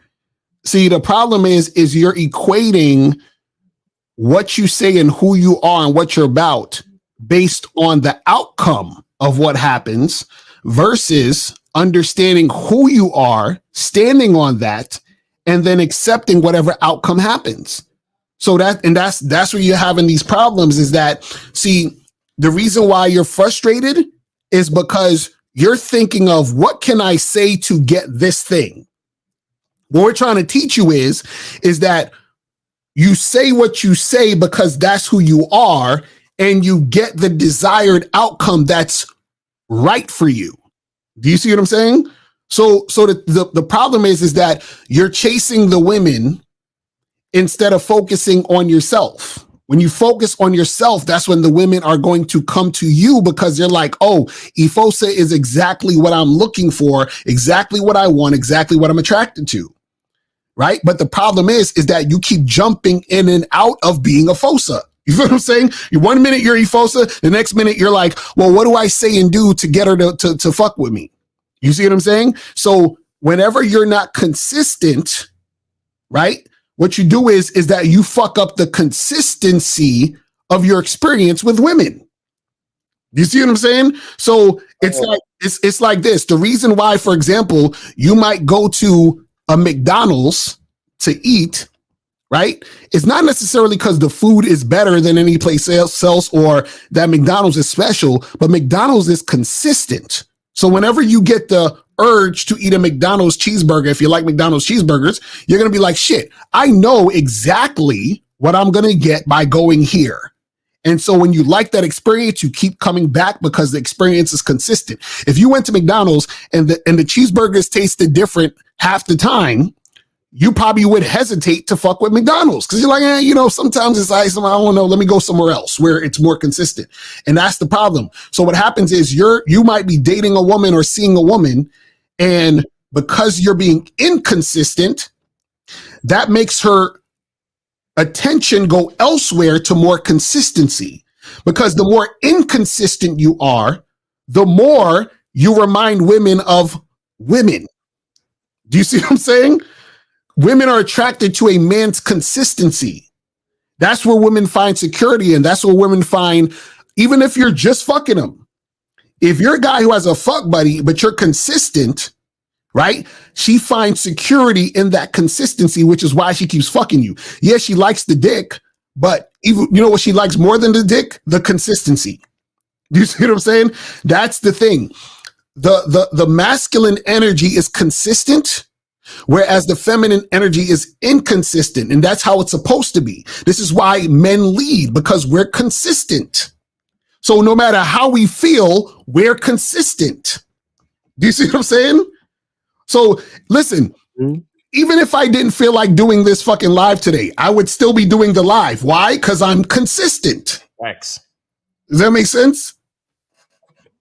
Yeah, it makes sense. Right. And the thing is this, I do the live because I'm consistent, but I'm not doing the live because I'm looking specifically for a specific outcome. Because what happens is all outcomes work to my benefit, no matter what the outcome is. You know what I'm saying? And the reason why all outcomes work for my benefit, no matter what the outcome is because when I'm doing what I'm doing, everything that I'm doing, when I'm doing it based on me, is the right thing to do. Does that make sense? So this is what I'm saying, where you're wondering, am I doing the right thing? The reason why you're asking that question is because you don't realize that you are the right thing. You see what I'm saying? That's what you're not getting. That's what you guys don't get. Y'all keep letting women dictate to you whether or not you're the right thing. You see what I'm saying? So you have to say, I am the right thing, but she's not the right thing for this situation, which is why I got to charge it to the game. You see what I'm saying? So that's what you got to understand. So when a person works at Google and that person that works at Google quits or gets fired, Google doesn't say, you know what? Were we being the right company? Like, did we do something wrong as Google? No, that person just left. They left because they left for whatever reason. But Google's been here before that person came, and Google's going to be here after that person leaves. Wow. You see what I'm saying? So Google has been doing the right thing anyway, which is why the person even wanted to get hired in the first place, which is why the person is there in the first place, which is why the person's having that conversation or interaction in the first place, which is why that person made whatever choice they made in the first place. You see what I'm saying? Yes, it's been a great game, man. It's been a great game. It's why I follow you. Because I only watch you, Lucario, you, Miles, 1950, K-Zagan, these guys, like, we ain't no theory. Right. Like, I only watch you guys. I don't watch somebody else. I only watch people over on Weekend on theory. It's the only one you gotta watch. Right. You gotta be some real game. Exactly. Hey, man, we appreciate you, man. Thanks for calling in. All right, bro? All right, thank you. All right, take care. Have a good day. All right, so we got 803. 803, you were on live with Lucario and Miles. Name, age, city, and where did you send it? What's up? Yeah, my name's Gabriel Williams. I'm from Elgin, South Carolina, and I'm 19 years old. Okay, where did you send it? PayPal to Lucario. PayPal, hold on. Let me double check. I got it. Got it. Okay, cool. That's what's up. So what's going on with you, man? What's up, man? Salute to y'all. I wanted to ask if y'all can touch on the topic of assigning a woman value or making her work. Make her work while she with you. Wait. Hold on. You said define a woman's value? No, assigning her, like making her work for the dick. Making her work for the dick. Okay, so you're saying what does that mean? Huh? You're asking what does that mean? No, yeah, I'm asking. Yeah, can I touch on that topic? Because I got to the point where, if I don't make a woman work for anything to be around me, then it feels like I'm robbing myself. And I noticed that, over this time, it's crazy because like, in order for it to work, she has to work. Okay, all right, but check this out. Check this out, though. You're 19, right? Yeah, I'm 19 years old. Okay. Before we start getting into what a woman could do, what's going on with you? Like, what do you have going on for yourself? Oh, like what? Well, like. Let's just say, look. Let's just say we're trying to put a woman to work. What can a woman do for us so we can get better at whatever we got going on? Oh, put in money so I can invest in knowledge and courses. Take notes on some things I might need, like knowledge, like so the same as equity. If I need, I'm stuck and I'm doing schoolwork, but I want to learn a little bit about equity or finances. That I have her research it, take notes, and tell me get back at me with what you got, and send me some videos too, and that'll help me out the process and everything. But really the main thing is putting in money, putting in bread, so that way we can split the cost of certain courses, coaching for me, stuff like that. And, I'm big on value for value. So I don't mind if a woman's earned that, if she's in a position of girlfriend or whatnot, then I don't mind investing in some things for her too. What she got going on to learn. So you trying to get courses and coaching. So ultimately, what are you trying to do with all this information? Where are we going? To become a better man. Every day, I was striving to become a better man and better than who I was yesterday. So okay, that sounds good. That sounds good, but you still haven't given me any specifics.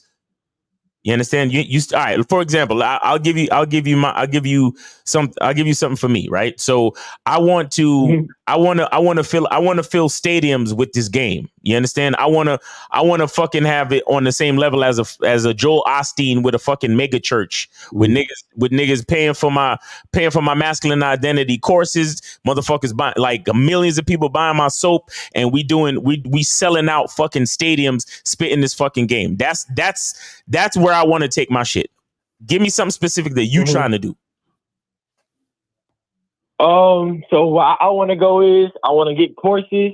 That way, when it comes to the game, when it comes to women, I'm very efficient with women. I want to maintain that as well. And also when it comes to courses and learn knowledge, I want to be bro. What are you doing with all this? Okay. All right, I'm gonna tell you again. I want me personally. I got masculine identity. I got the masculine identity membership. I got the masculine identity soap, and I have my membership, right? And we've done seminars. What I'm saying is I want to take the seminars to the next level where we're selling out coliseums with those type of seminars and speaking tours and all that type of shit. Okay? That's what I'm trying to do with all of the stuff that we do now. I'm asking you, what are you trying to do? All of the knowledge and the finances and the courses and the coaching that you're going to pay for with all of the stuff you're talking about. What are you ultimately trying to do? What are you trying to become? What are you trying to do with that knowledge? So you get the knowledge. What are you doing with it? I want to be a principal man, and I want to be Nope. You got to give me something concrete. Okay, I'm trying to become the world's greatest masculine identity coach. You go. I want to become a man that is big on standard. Nope. My standard. Nope. So caller, what we're trying to get you to understand is you got to understand specifics. Lucario is the bad boy of the dating game. One of the baddest motherfuckers out here spitting dating advice. Right. You go. Specific. I don't know. I can't name. Thank you very much. Thank you very much. See, we just needed to get to that because you see, guys, I could have easily shout out to Steve the Dean. I could have easily just as soon as I heard you talking, I could have just said, "But motherfucker, you ain't got no game. You ain't got shit for a bitch to be working on for you." I could have easily said that to you from the beginning of this call, brother. You understand that? Right. But what did I do? I allowed you to get to it yourself. Because that's the problem with most men these days. And that's why we have jobs. That's why me and Lucario do what we do. A lot of y'all niggas, you have no specific goal for what you want for yourself. You claim you want a bitch to follow you. Follow you where? Where are you going? What are you trying to do? You have no fucking idea. Right. No, it's not necessarily your fault. It's not something that you need to beat yourself up on. But the thing is what I'm saying, before you could fuck bitches, you could date bitches, do what the fuck you want to do. But a bitch ain't gonna follow you until you're going somewhere, brother. Right. That's what y'all don't understand. Women don't have no faith in niggas today because y'all niggas ain't got nothing really going on. Right. And also what you got to understand is that your plan and your program shapes itself based on where you're going and what you're trying to do. So and that's where a woman fits in. So even the caller earlier, he was like, I'm trying to get in where I fit in. No, she has to get in where she fits in because she has to fit in to what you're doing. But what you're doing has to be something that you understand specifically because that creates the structure of how your life goes. So if you don't know what you're doing specifically, then what happens, I'll give you guys an example. So for example, let's say you guys see us do, I'll give a simple example. You see us do the live streams, right? So every Monday from 12:15, 12:30 to about 2:30 or whatever, we're doing the Media Mondays live stream. We do the Real Game No Theory show, Sundays at noon, right? So now that's just the live streams. That's not even counting, the private coaching we're doing. That's not even counting the movies we're making. That's not even counting the products we're doing, all these other things, right? So now, what happens is that we're doing something specific, or we have a documentary that teaches guys about game and manhood. We have products that talk about this, and that. We coach people on this, and that. So it's specific things that we're doing. Those specific things actually play out in real time. And then so what happens is because those specific things play out in real time, if I'm talking to a woman and interacting with her, right? She has to get in where she fits in because in order for her to fit in, she has to be doing this, and this in order to get my time. And her getting my time is her fitting in to my schedule. Do you understand what I'm saying? So if I tell a chick, hey, I can meet you at 3 p.m. because I'm doing this from this time to this time. I'm not even explaining this to her, but this is why I'm telling her to meet me at 3 p.m. Right? Then if she's like, oh, I ain't trying to do that. And can we do this? Nope, you're charged. You're done. You're done. So I'm not just saying she's done just because she's done. I'm saying she's done because she's not fitting in with the program. But my program is contingent on my specific, keyword specific things I'm doing. Do you see what I'm saying? So caller, this is why Miles is asking you, what are you doing specifically with this knowledge? And what a lot of you guys do is that you just say you're saying words and phrases that are ambiguous and vague, right? But what happens is that in order for those words and phrases to not be ambiguous and vague, that means there has to be something or substance behind those words. So when you say, I have a standard, what's your standard? Standard for what? What are you doing? You understand? Oh, I have these guidelines and these rules. I want the girl to follow me. Follow you where? What are you doing? What's happening in your life? You see what I'm saying? So if you don't have these things, then you guys are not going to understand what it is. And this is why, again, I tell you guys to make sure that you guys go to badboymembership.com, because I have this whole program called How to Create Your Program. Because what happens is that when you create your program, that's when a woman can earn the dick. That's when a woman can work towards it. Because if you have no program, then she has nothing to work towards. Mm-hmm. You see what I'm saying? And caller, you got to understand this too, right? You saying you want coaching, you want courses, you want this. Then if she sees you constantly, purchasing shit from other niggas, then why don't she just hit up them other niggas on Instagram? Right? Well, she can do what she can do what she want to do. That ain't got nothing to do with me. No. Listen to what I'm saying. This is I'm trying to explain to you the reason why you need to have specifics in doing what you do, because you just don't want the girl to invest in you so you could buy another nigga's course. Mm-hmm. You want the woman to invest in you based on what you are actually doing. Right. Do you get what I'm saying? So even if you bought another nigga's course, you bought the course to actually do something. Like, so let's just say you buy some guy's real estate course, right? But after y'all purchase the course, y'all gonna learn the shit together, and then y'all gonna implement the steps to actually go buy real estate or to invest or to whatever. The bottom line is what I'm saying is you saying all of this cool shit, and it sounds great. And I'm not even mad at you for having the type of mindset to understand that you do need to get knowledge to improve yourself. That's fine. But I'm saying somewhere along the way, you have to decide what you're going to do with that knowledge so that your girl can see the vision. Because where you're at now, my brother, you are only seeing another man's vision. Mm-hmm. Understand what I'm saying to you? Because if you come at me and say, Miles, I need you to give me some coaching, my only question to you is going to be, who are you and what do you want? Right. And if you can't, well, I just came to you for coaching because you that nigga. Okay, so what you're basically telling me is you're focused on what I'm doing. Mm-hmm. You're not focused on what you're doing. But if you come to me and say, Miles, I got a plan where I want to have 5 bitches and I want all of them working for me in my sweatshop to make these specialized sweatshirts that are waterproof and that could block you from the sun. And this is what I'm trying to do. So I'm coming to you for coaching because I need to understand how to set up the marketing and how to put things in place and how to get the bitches on my team. Okay, cool, brother. Now let's get some bitches that know how to work with fabric. Let's get some bitches that know how to tailor. Let's get some bitches that understand color and fashion. Let's put ourselves in these positions.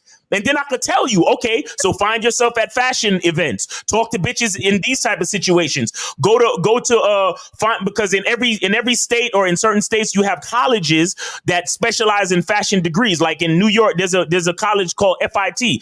Nigga, seriously, if you hang around FIT campus around 14th Street in Chelsea, mad bitches to holler at, so on and so forth. But if you don't give me any specifics, I cannot help you. Right. And then that also, basically, when you understand what you want, that's the part of the thing that helps you create your program. And then that dictates what you should do when you're dealing with chicks in any situation. Because if you say, listen, I'm working 6 days a week from this time to this time. And you holler at a chick and you say, hey, listen, come through and let's make something happen. And she's like, oh, well, I can't do that. We should only do this on this day. And then you go to your program and you say, wait a second, my program tells me that if the chick doesn't meet me on this day, I can't fuck with her. So you go back to the girl and you say, you know what?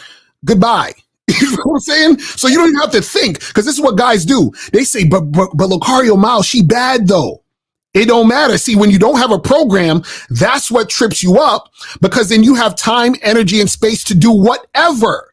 But when you have a program, you be like, oh yeah, that chick is bad, but my program says it don't matter if she bad, if she not bad, if she's whatever. If she's not meeting me on this day or at this time, I can't fuck with her, because the program says that. The program I created for my life based on the specific things that I need to happen, because I'm trying to do these t-shirts. I got to go do this, and this, and that.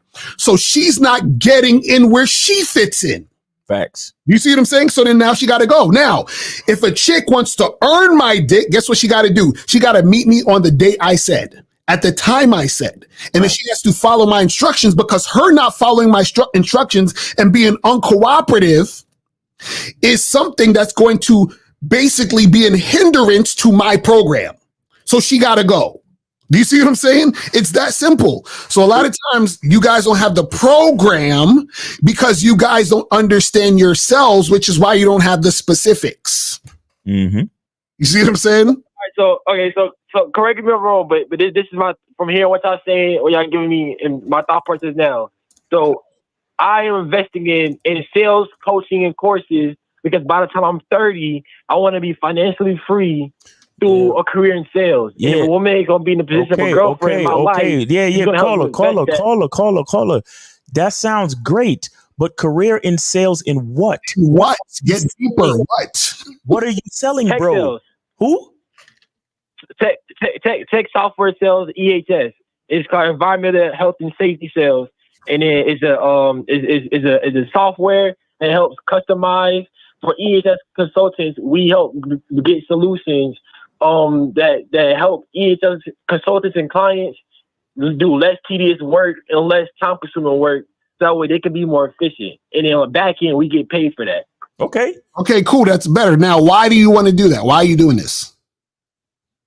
Now, I want to do this because I know sales has a lot of money in it. And two, I love talking to people and building relationships.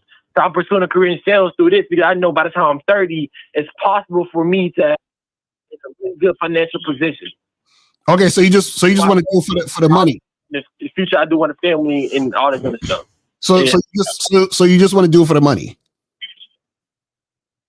Sales, yes. Well, not just for the money, but I also find it interesting as well. Like I said, I like to communicate with people and talk to people and build, solid things with people. So it's a win-win. Okay, and how much time is this going to take out of your week to do these things? We're just throwing shit at you. How much? Like, how often are you working on this? As far as getting coaching, or getting the courses, I don't know yet because I haven't I don't have the money yet for the course. I don't know what the course is gonna.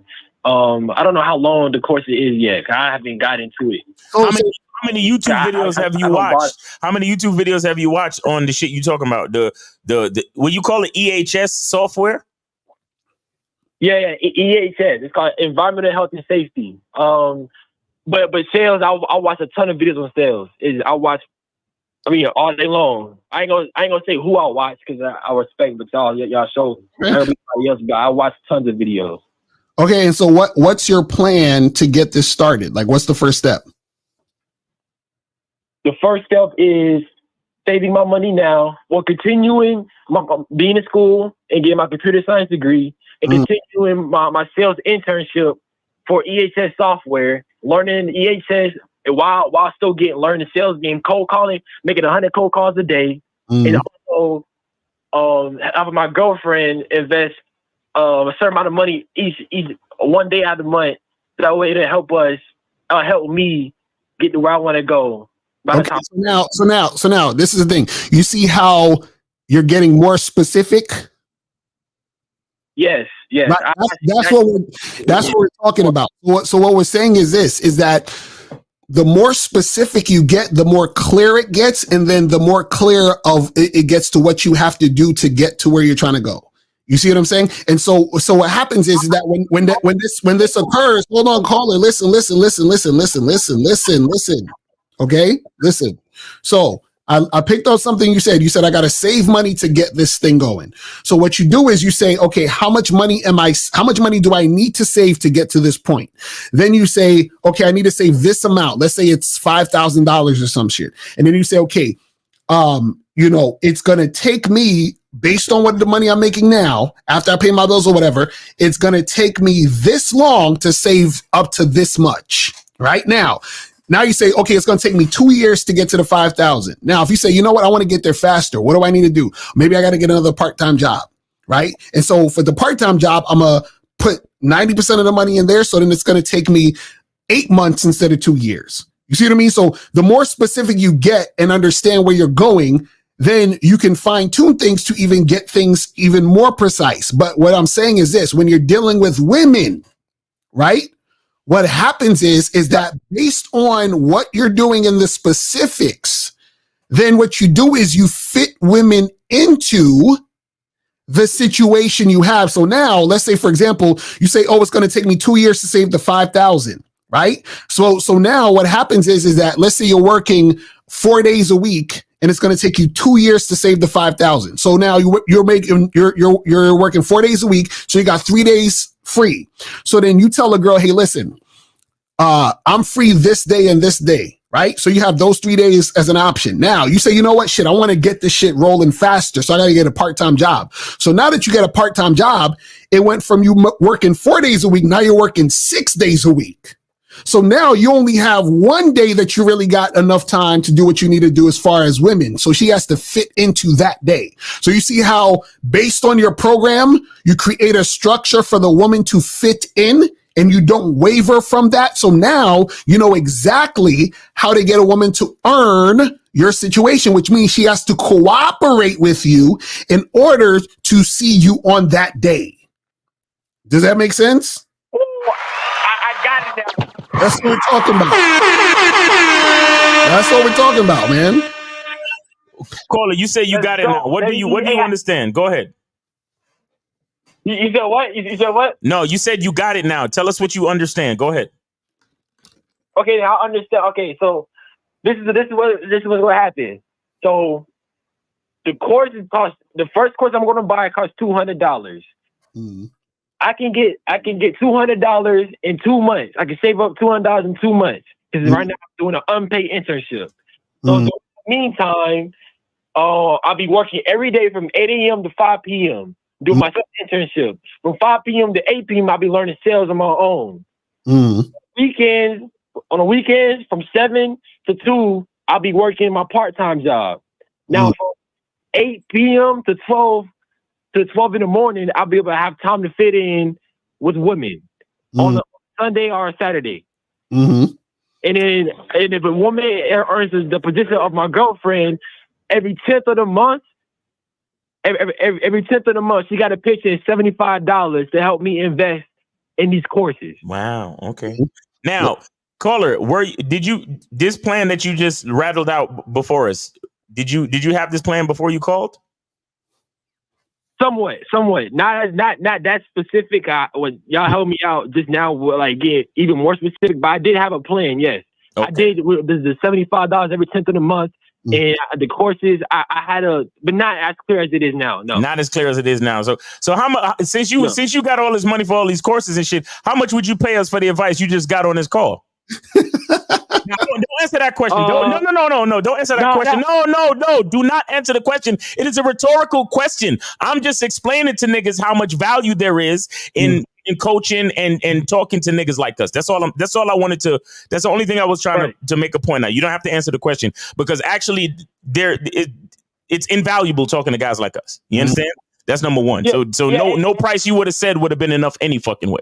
Right. But I got 3 other calls on the line, caller, and we appreciate you. Do you have any other real serious questions, or are you good? Do you have an understanding of what you need to do? Hello. 803. I'm telling you, I'll be putting in heavy coaching. I'm telling you. Okay. I appreciate you, brother. Thanks for the call. All right. All right. Yeah. Thank y'all so much. Yes, sir. 646. You are on live with Lacari Miles. Name 8 city. Where did you send it? What's good? Miles is Shia from Brooklyn. Shia from Brooklyn. What's up, Shia? Yes, sir. Oh shit. I sent it to you. Oh, hold on. Let me make sure. Miles, your Cash App. Cash App.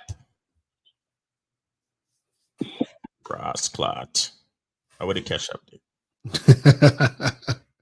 Oh shit. Okay, yeah, I got it, Shia. Go ahead, bro. That's what's up. So what's going on? What is your question? I'm gonna keep it quick. All right. I'm gonna keep it quick. I'm just following up from the story that I told you about a few days ago. Who's the story? So I met the chick at the park. At the grocery store rather. We met at the park. Yes. So I told you she was supposed to come over Saturday, which was 2 days ago. Uh-huh. So long story short, I didn't fuck, right? But let me just give you the quick rundown of how it happened. So we were supposed to meet at 6:00, or she was supposed to come here at 6:00. And already she said she was running 30 minutes late. Right? So already in my head, right? I'm already exactly. So already I'm a little bit ticked off. And I said, okay, no problem. She's coming to me. I'm here, whatever. So she gets here late. You know, we start to kiss, blah, blah, blah. I have the stuff ready for her to start cooking.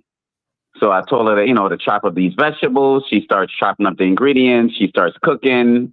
We jam to some music. We kissing in the meantime while she's cooking and things like that. Okay, no problem. So while she's doing all of that, I'm trying to insert my penis and kissing and build up that sexual tension while she's cooking. Okay. So again, I go essentially to fuck, pretty much is what I did. Right. And she says no. She says no, right? Oh, no problem. I wonder. Okay, I already know what it is. Oh, yeah. I already know. So I didn't force it. Okay, good. I stopped. Good. So she finished cooking. Now everything is done. The pot is off the stove. Now it's time to wash the dishes, right? So here's the last straw. Right. So she cooked. So I said, can you wash the dishes for me? She tells me, I cooked. You wash the dishes.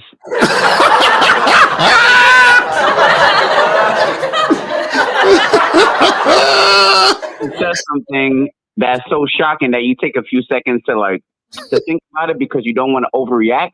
I'm processing what she said. I know what she said. Right. Long story short, she washed the dishes because I told her in a few minutes, listen, if you want to be with me, you're going to have to follow the program. So she did wash the dishes, right? Okay. Probably with a little bit of attitude, but she washed the dishes. Okay. But long story short, I told her, listen, I got to watch a boxing match. It's coming on soon. Oh, you talking about the Haney fight? You talking about the Haney fight? Garcia and Haney. Yes, sir. Saturday. Yes, sir. All right. Yeah. So I told her I got to watch a boxing match, and she just left. And that was the end of that. Okay. And I haven't texted since. We haven't talked since. Okay. Wow. But the game is true. You guys are right. It didn't happen. She was sexual in the park. She came over. We didn't fuck. So that's it. Right. Well, the thing, and it's funny because you guys almost sound like an old married couple at that point. You know what I'm saying? Because it was like y'all had that. You know what I'm saying? Shai, let me ask you a question. How did she dress to come to your house? She was dressed sexy. So she had on like this a top where part of her boobs was showing in the center, the slit. Mm-hmm. And she had on some tight jeans. No, any heels? No, I don't recall any heels. No, you don't recall heels. She had on these sandals with her toes out. Oh, okay. Well, yeah, that's how it is, man. That's how it is. But this is the thing, though. So again, this is what we tell you guys.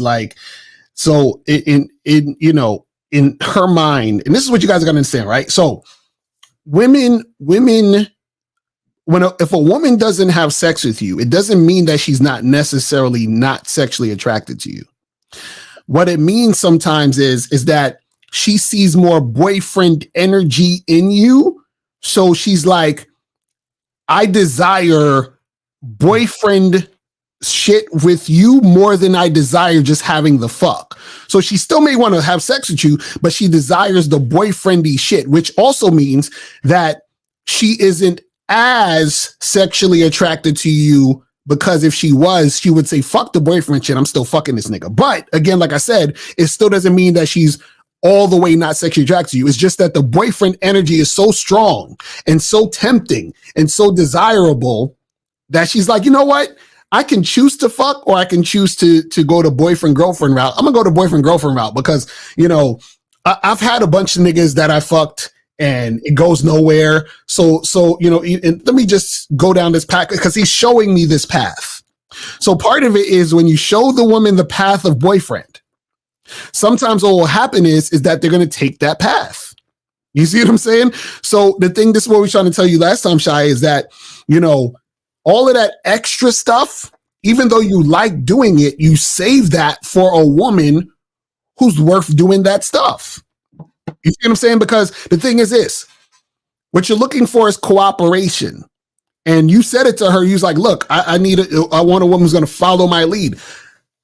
Cooperation also means sexual cooperation. So if you're letting a woman know you're interested in sex and she's like, well, I don't want to do it. Not that she can't, because there's a difference between a woman who can't do it. Let's say a woman had some sort of STD or something where she can't do it, or it's painful for her to do it. She got some yeast infection or whatever the fuck it is, where she can't do it. That's fine. But when a woman won't do it, that's her making a choice to not do it, even though she could. You see what I'm saying? Which is essentially saying, I am already being uncooperative to you. So anything else outside of that is a wrap. This is why she was doing the dishes with an attitude, because she's already shown you that she's being uncooperative. And what happens is this, is that once that happens, right, a woman is like, shit, I was trying to go the direction of boyfriendy, girlfriendy stuff, and now he wants to fuck me. See, this is the thing. What the issue is this. If a woman meets a guy and the guy is leading to the bedroom and she sexually attracted to him, she will fuck him. But if a guy is leading with boyfriend energy, which is what you did, Shia, you know what I'm saying? Then what happens is she's hoping that it continues down boyfriend energy lane. So when you approach her with the dick, she's like, fuck. Damn, I didn't, and now she says, I gotta reject it. And I hope he actually complies with my rejection. See, you didn't comply with her rejection. So therefore, that's why she did the dishes with an attitude. She's like, fuck, this nigga's not complying with my rejection. Because to comply with her rejection means if you was trying to fuck and she said, no, I'm not trying to do that, blah, blah, blah. And you was like, oh, okay, no problem. And you're still being very, you know what I'm saying? Like simpish to her. She likes that because now she's like, yes, I got him in the bag of boyfriend energy and boyfriend material. But because you rejected her trying to get you in that bag, that's why she did the fucking dishes with an attitude. And that right there tells you that you already got to charge us to the game. But the problem is that happened generally because you orchestrated it like that to happen. Because remember, we always tell you guys, women, they're going to come at you how you come at them. You know what I'm saying? So a lot of times what happens is if you're trying to fuck, but she's not trying to fuck you, she has no choice but to bounce. That's why a woman will reject the sex if she's like, damn, but I was planning on you being boyfriend material. So if she was planning on that, but you trying to fuck, she got to go.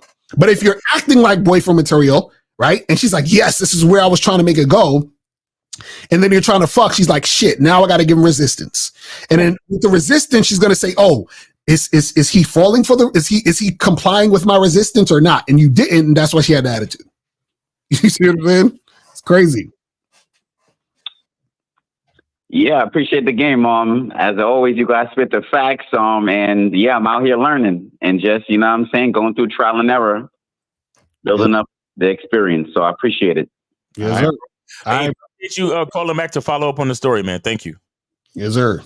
All right, no problem. All right, man. Take it easy. All right. So we got 405. You're on live with Lucario and Miles. Name, age, city. How can we help you, and where did you send it?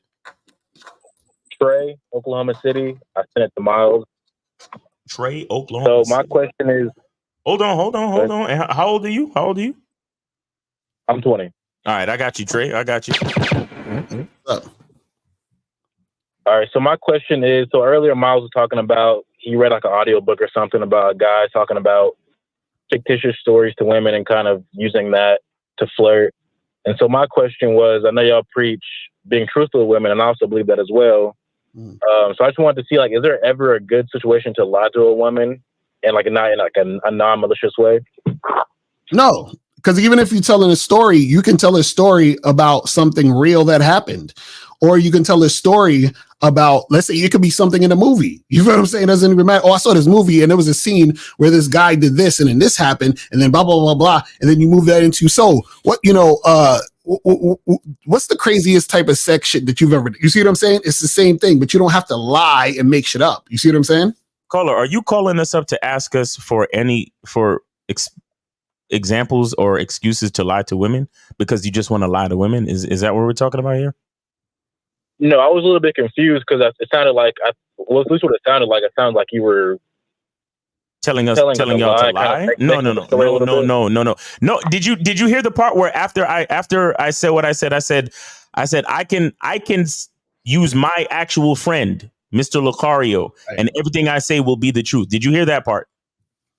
Yeah, I saw that part, but you said for us though. I mean, for us, like, say some of us don't have friends like that, and they're just kind of like. Well, so that's what I'm saying. You can still make shit up. You can still make shit up. You could say one time I had this dream. You could say I got this friend of a friend who told me something. The bottom line, it wasn't about the story. It wasn't about the story. It was about using what the woman says to create a conversation that is going to what she was explaining that makes her excited. So like I said, if she talks about her job and that makes her excited, you use that example. Whatever experience you had in your life that can relate to that, you do that. Or like I said, if you want to you can make up a dream, you can make shit up, but it's not a lie. It's a story that you're putting to. All right. There are situations where they talk about how I saw this before where the guy said that if you could tell inspiring stories, right, to women, or talk up your friend. Like, I told you guys about using the whole "have you met Mr. such and such?"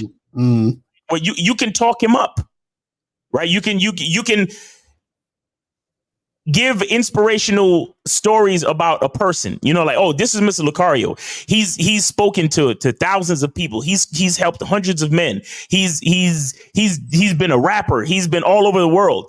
Would I be lying about any of that stuff? No. Does it sound like extra? Of course, because of the way that I'm putting it together. So what I'm saying is it's not a lie, but it's not like, it's the way you tell the story. Do you understand what I'm saying?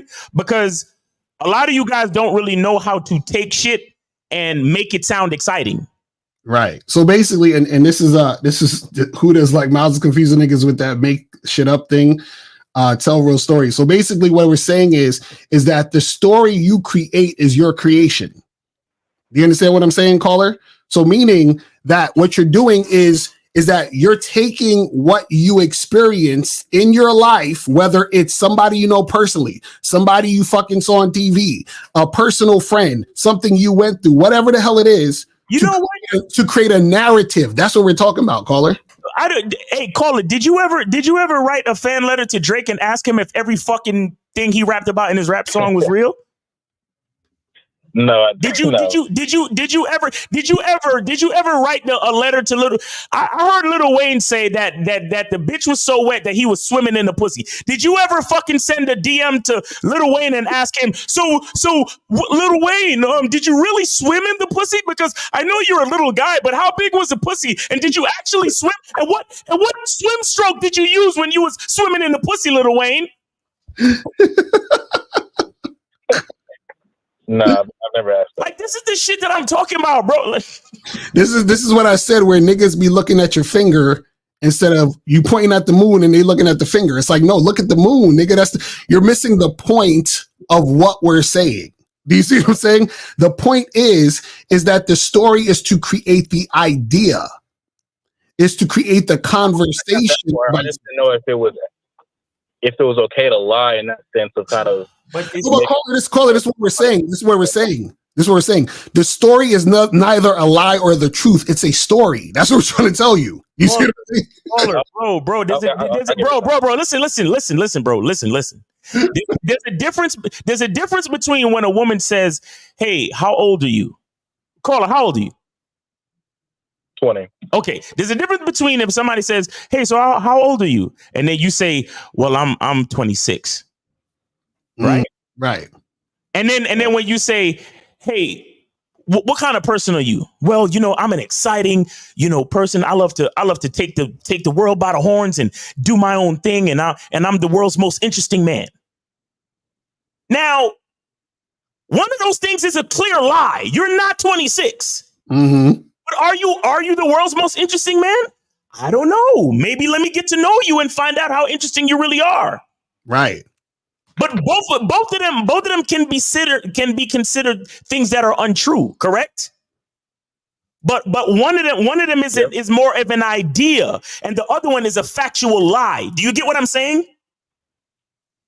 Yeah, I get what you're saying. One thing was an idea. Now it could be true or untrue. Let me get to know you to find out if you're actually the world's interesting man. Let me get to know you to find out if you actually do exactly what you want and grab life by the horns and just go.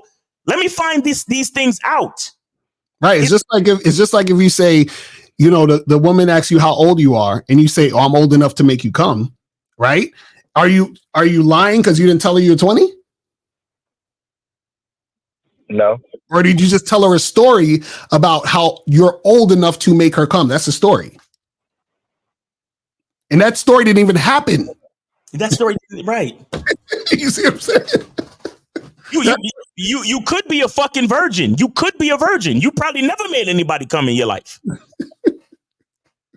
But again, see, and this is the type of shit that'll block you from being able to actually talk to women. Mm-hmm. Because you're missing the entire fucking point just to call in and be like, "What are you guys telling us to lie? Because you guys done so many other videos telling us to tell the truth." And it's like, hey, all right, let's sit here and talk about this for the next 20 fucking minutes then. So, Colin, do you understand what we're saying? Like, yeah, I get what y'all saying. I'm not trying to discredit y'all. I was just a little bit confused. Right, but this. I'm glad you actually asked that question, because the question that you asked is the reason why so many guys get confused, because y'all are not getting the actual point or the idea behind what we're actually saying. And this is the crazy part. When you guys talk to women, I'd say a good majority of women's conversations and interactions are things that you have to understand the idea behind what they're saying. You see what I mean? Or you're going to miss it. So a lot of times, you guys, what happens is that it's good to be logical, but it's never good to be too logical, because the too logical gets you to overthink, where that part where you actually need to experience or feel the situation out gets lost, and then you miss the entire point. Exactly. You see what I'm saying? And I think that's my problem. I'm too logical about things, and so I start. Yo, logic is boring. Logic is boring. You're talking to a female. Mm-hmm. A female is trying to feel. Right. A female is trying to feel shit. Mm-hmm. You wanna bring logic to a bitch? You ain't getting no pussy. Right. Exactly. That's a fact. That's a fact. That's why we tell you guys. This is why we tell you guys you actually have to go out and experience, because what happens is the flow in the conversation is going to get you to that point to understand the ideas of what we're talking about. You see what I'm saying? Because it's the thing. If you're telling a story, right? And you're telling a story in your mind that you're lying about something, then what happens is that you make your interaction with the woman about lying because you're trying to impress the woman. Hey, let me tell you something. You could look at caller. And I've seen this a couple times, and I've even done this. But you could do some shit like, you could come up to a group of girls, right? And you could be like, "Yo, did you guys heard about what happened outside?" And you'd be like, "No, what happened outside?" You'd be like, "Yo, there was this dude with a gun, and then he pointed it at the bouncer, and then the bouncer like subdued him with some fucking jujitsu shit, and everybody started clapping. Y'all didn't hear the applause outside?" And then the chicks be like, "Are you serious? Did that really happen? Wow, there was a guy." And you'd be like, "No, I'm just joking. I was just fucking with y'all. What's going on though? What's your name? What's going on? What are you guys doing tonight?" Just like it, bro. This is what I'm trying to explain to you. Like, it's not a lie. It's not the truth. It's a conversation. Right. That's exactly. Because all you're doing is you're introducing something which is eliciting emotion, which is causing the situation or the conversation to be interesting. That's it. That's all it's saying, bro. It's like it's not that complicated. So the thing is, the from when you're thinking from your super logical brain is you're saying, oh, because this is what you're really saying. You're really saying I have no interesting story, so I have to lie, or I have no creativity, so I have to lie. Right. That's basically what you're saying. You see what I'm saying? So that's what we're talking about. I can tell stories because I have a lot of experience on those type of things, but I was just asking because I just wanted to understand the concept of what y'all were talking about. Well, the concept is that you can't look at it as a lie or the truth. It's just a conversation, right? It's a conversation. Okay. It's a way for you to relate to another person. And then as you tell the story, you pay attention to the response that the woman is giving you. And then you continue on from there. You understand? But again, this all comes through practice and stuff. But what's your other question?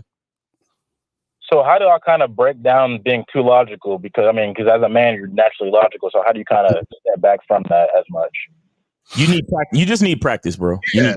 And the thing is this, right? Is that so what happens is, right? The way that you get away from being too logical is being more honest.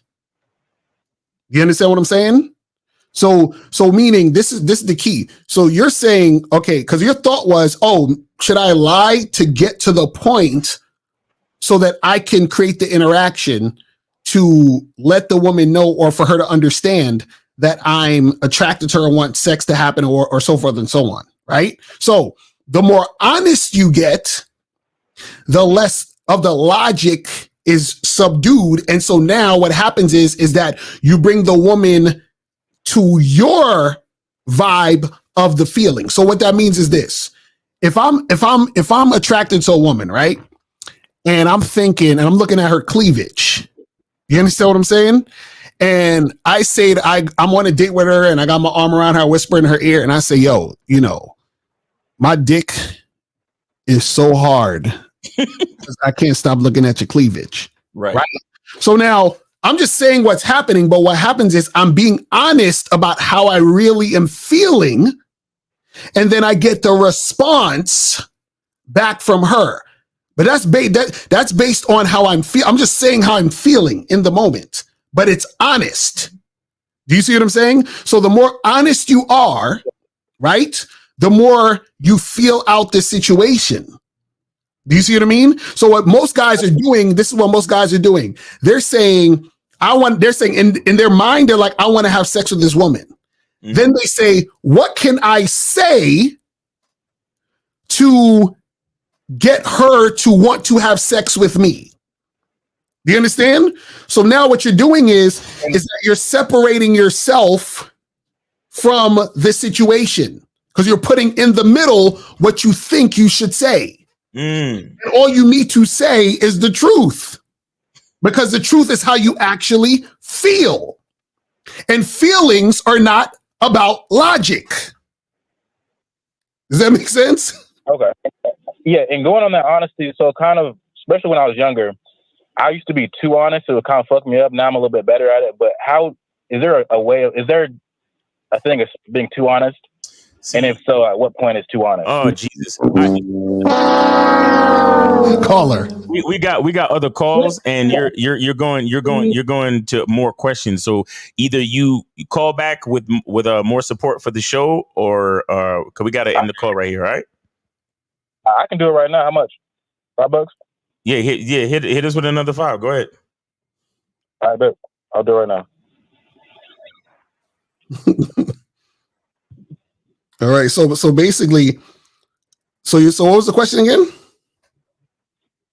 Is there a such thing as being too honest? No, that doesn't make any sense because what's honest is honest. What do you mean by too honest? See, I think what you're confusing is knowing how to communicate honesty. Yeah. What do you mean by too honest? Give us an example. So maybe I'll probably say maybe over communicating something. Maybe giving too many details about a situation, and they may not be needed. Like what? Give us an example. Give us an example. Like, give us an example of one of them situations where you said something and they said you were being too honest. And okay, so I'll kind of go back. I got your extra support for the show. Appreciate it. Okay, bet. So I would probably say back in high school, I would be too upfront about sex and be like, I want to fuck basically almost instantly. And I would feel like a lot of times it wouldn't work. I wouldn't say a lot of times. Most of the times it wouldn't work for me. No, but give an example of what you said, though. Give an example of what you said when you was quote unquote being too honest.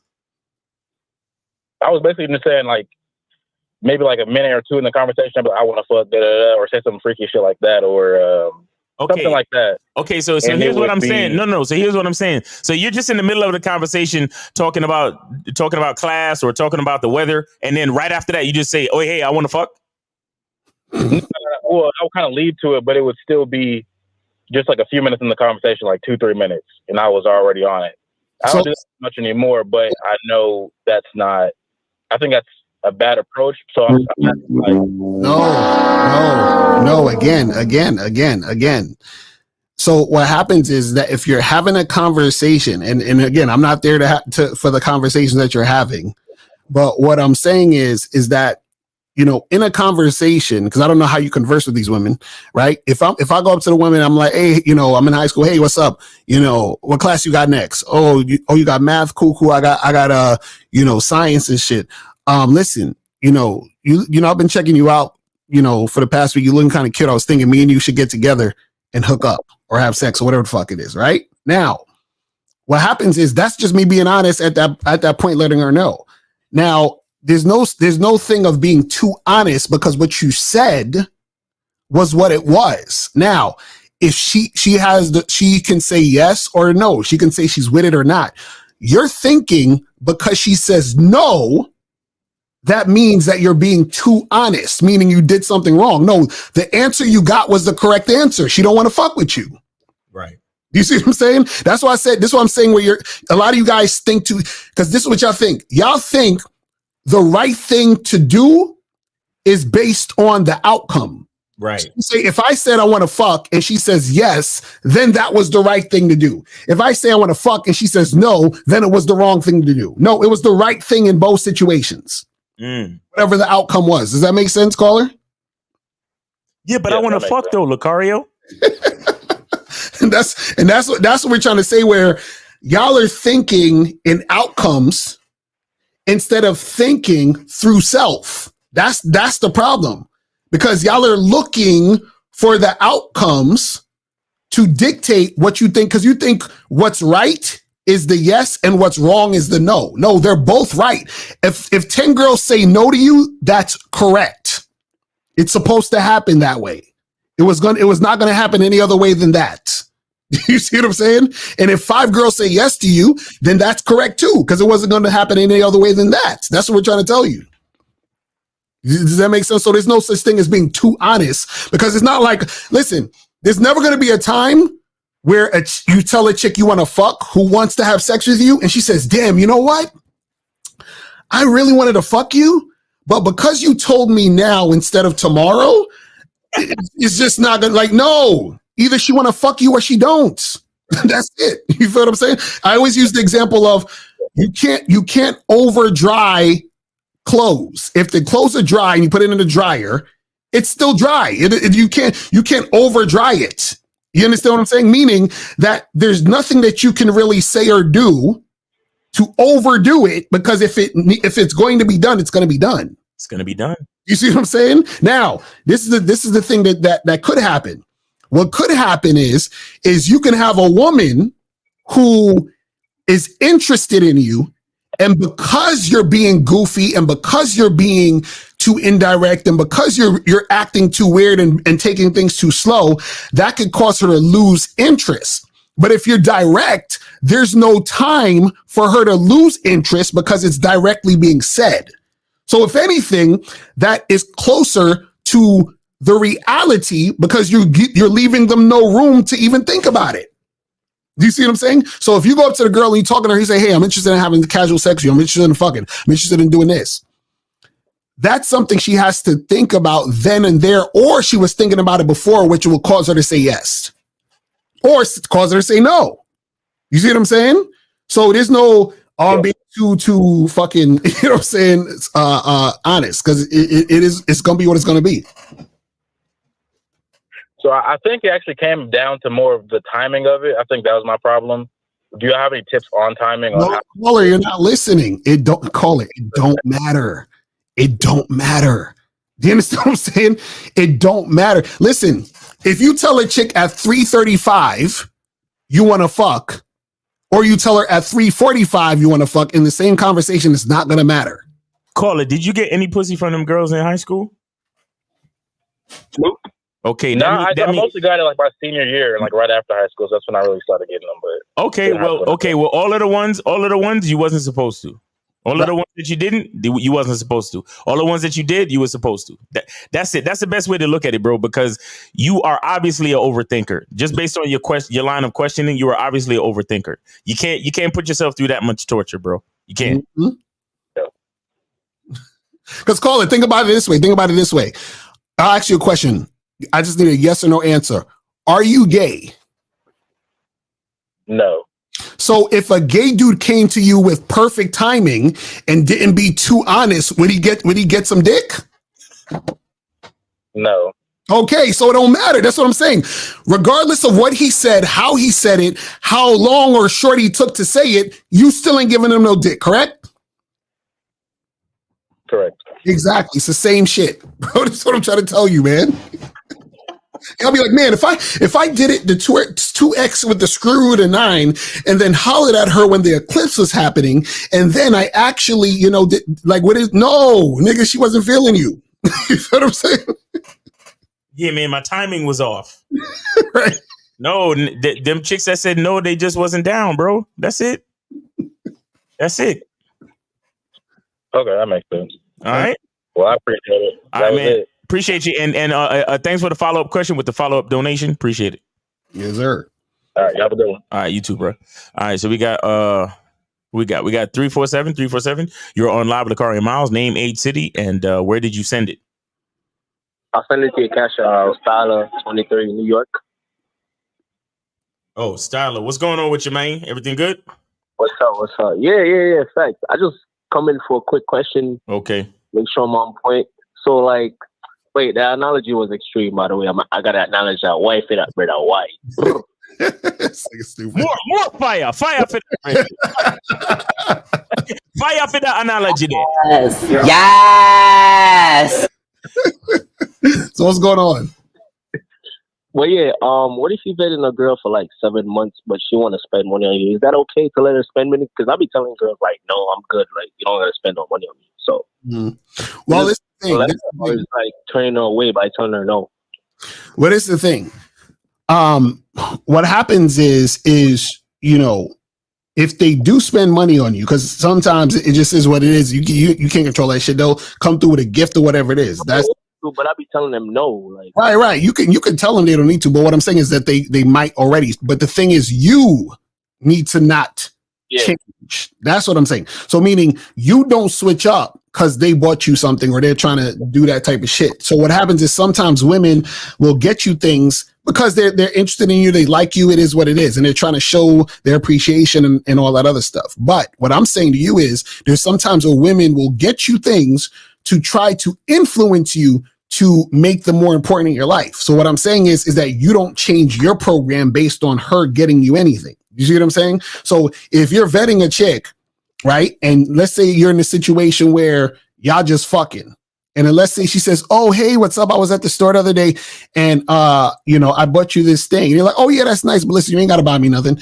And then she's like, oh, but I really wanted to get to you. All right, cool. And then you still just keep fucking her like you've been fucking her. But you don't do anything else special. You don't do none of that shit.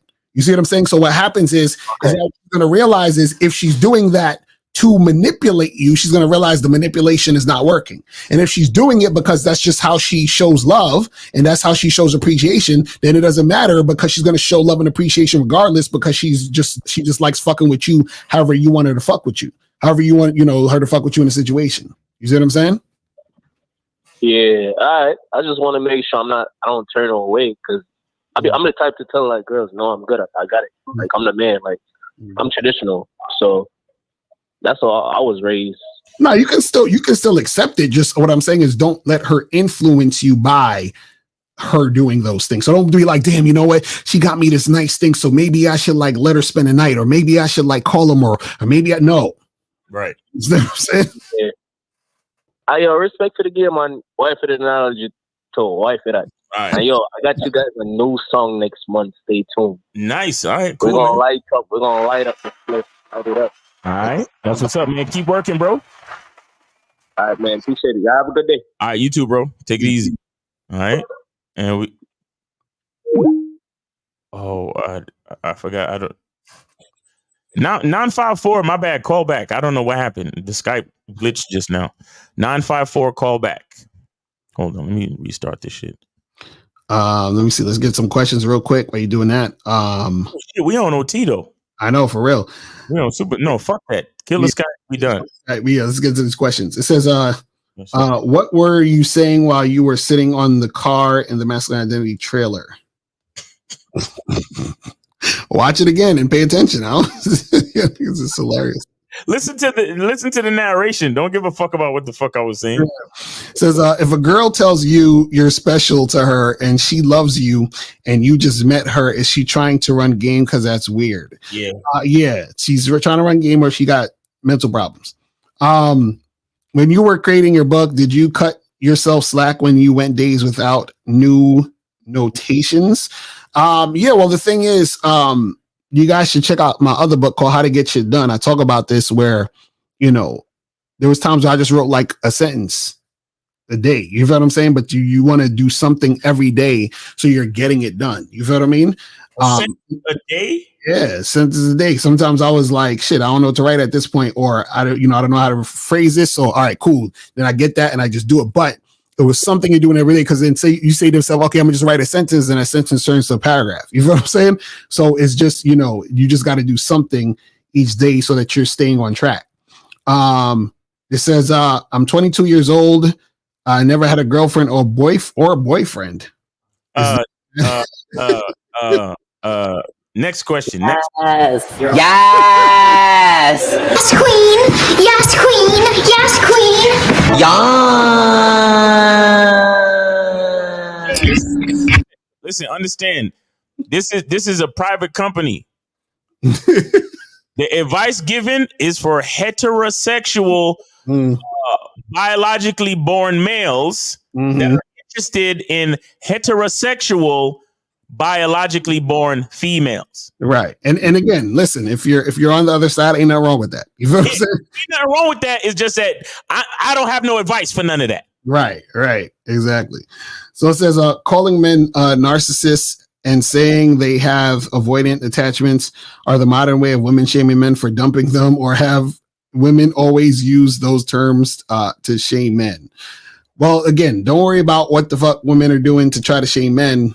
Just understand that once you understand who you are and what you're about, none of those things even matter. Because even, let's say, even if you were clinically diagnosed as a narcissist, you know what I'm saying? It is what it is. It's like, whatever. You know what I'm saying? Like, it is what it is. It's like, now what? Who cares? It says, do women care more about what the man thinks of her than anything else?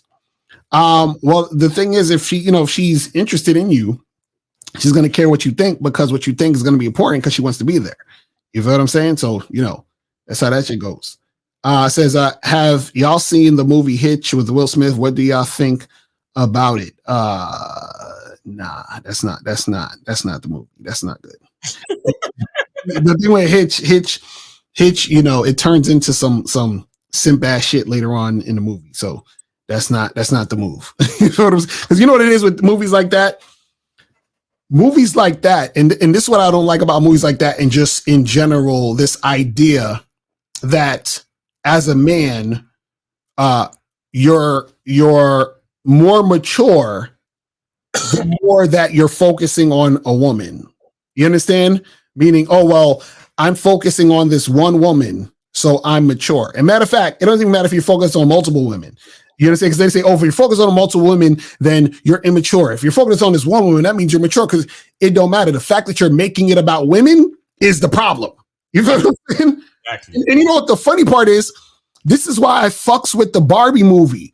The Barbie movie, if y'all niggas didn't see the Barbie movie, that shit actually had more game in it for niggas than I've seen in most movies. And it's the fucking Barbie movie. Because in the Barbie movie, and I'm gonna spoil it for y'all niggas, but y'all should still watch it.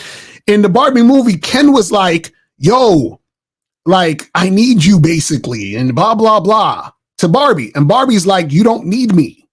You see what I'm saying? Like you're enough. That's what they literally said. They was like, you don't need me. You are enough. In the fucking Barbie movie. You see what I'm saying? Like, what the fuck? Like, I'm like, yo, how the fucking Barbie movie is giving niggas game? That's crazy. Wait, who's enough? It said? He said Ken is enough, because what happened was Ken was saying to Barbie, he's saying it to Barbie, I basically need you to like be who I am. And she said, no, you don't need me. You're enough. You understand what I'm saying? You don't need me. You feel what I'm saying? And I'm just like, yo, how the fuck the Barbie movie is letting niggas know what it is? I'm like, my God, this shit crazy, man. I was like, of all movies, a fucking Barbie movie. Fucking Barbie movie. It's the game. It said, should I approach a woman if I look at her and she turns her head really fast? Oh my God. Yes. Will you guys ever do a nasty show with Zag again like you did in the past? A nasty show? What the hell's a nasty show? I don't know what he's talking about. What the fuck is he talking about? Says Lacara, when I calm, I notice women naturally, become calm as well when we're talking. Is that an example of women subconsciously following suit? Well, I mean, that's part of it, is that a woman's going to basically go with the flow that you're going in. She's going to follow that type of, vibe. You feel what I'm saying? How to deal with women disrespect when approaching or looking at them, like saying what you looking at and such.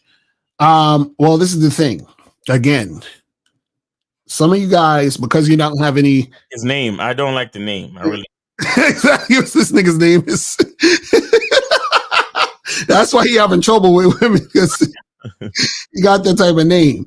But guys, this is why you got to understand what's going on, because sometimes what you think is disrespect ain't disrespect. But that's a whole nother... We could do a whole nother show on that shit. Why the girls I want to approach always be with a dude and the ugly girls don't? What? Bro, there's a bazillion women out there. Stop it. It's all in your mind. All right. So for me to start or get better at flirting, I have to be consistently flirting, even if I don't feel like it. Yes. Matter of fact, this is what you got to understand. Your response to women automatically should be flirting. Like, that's basically, like, this is why what you guys gotta understand, right, is that if you are dealing with women in a flirtatious manner, then you're naturally going to flirt when you're talking to women. This is why a lot of niggas are in the friend zone, because they're naturally talking to women platonically most of the time. So it becomes a normal thing for them, which is what makes them talk to more women platonically, which is why you're in the friend zone. You see what I'm saying? Because you're not getting used to flirting. You see what I'm saying? You said, how do you lead with minimal leadership experience? You got to lead yourself first. Understand? Say, okay, I got to do these things. Just like the caller earlier, we was asking them all these things and these questions. What do you want to do? What's specific? Do those things. Lead yourself. Accomplish the goals that you set for yourself. And then you become an effective leader because you know how to lead yourself. Thanks. So what if you're an older guy in your 50s? Is in his 50s, is all these approaches necessary? Devontae, if you're in your 50s and you asking these type of questions, you need to hit us up for coaching like yesterday, bro. This is crazy. You said, Lacar, you said everything happens simultaneously. Is it possible trying to change your mindset in multiple areas of your life will take too much mental energy, hindering the ability to be consistent? No, you don't change your mindset in multiple areas. You change your mindset and then multiple areas of your life will change. Do you see what I'm saying? So you're not saying, well, I'm changing my mindset about drinking coffee and I'm changing my mindset about using my phone. And no, when your mindset changes, everything else changes. You see what I'm saying? Because it's all connected to your mindset. So it's not anything separate like, damn, well, I changed my mindset about, completing goals. So now let me change my mindset about eating this, or let me change. No, your mindset changes, period. So then everything else falls under that. It's that simple. You see what I mean? So there's Lacara Mouse. How do you guys get over the hump and pull the trigger on working for yourselves? How did you guys get information on how to do it? Well, one, it got to be inside you. You know what I'm saying? Because you really need to want to do it and make it happen. But two, consistency.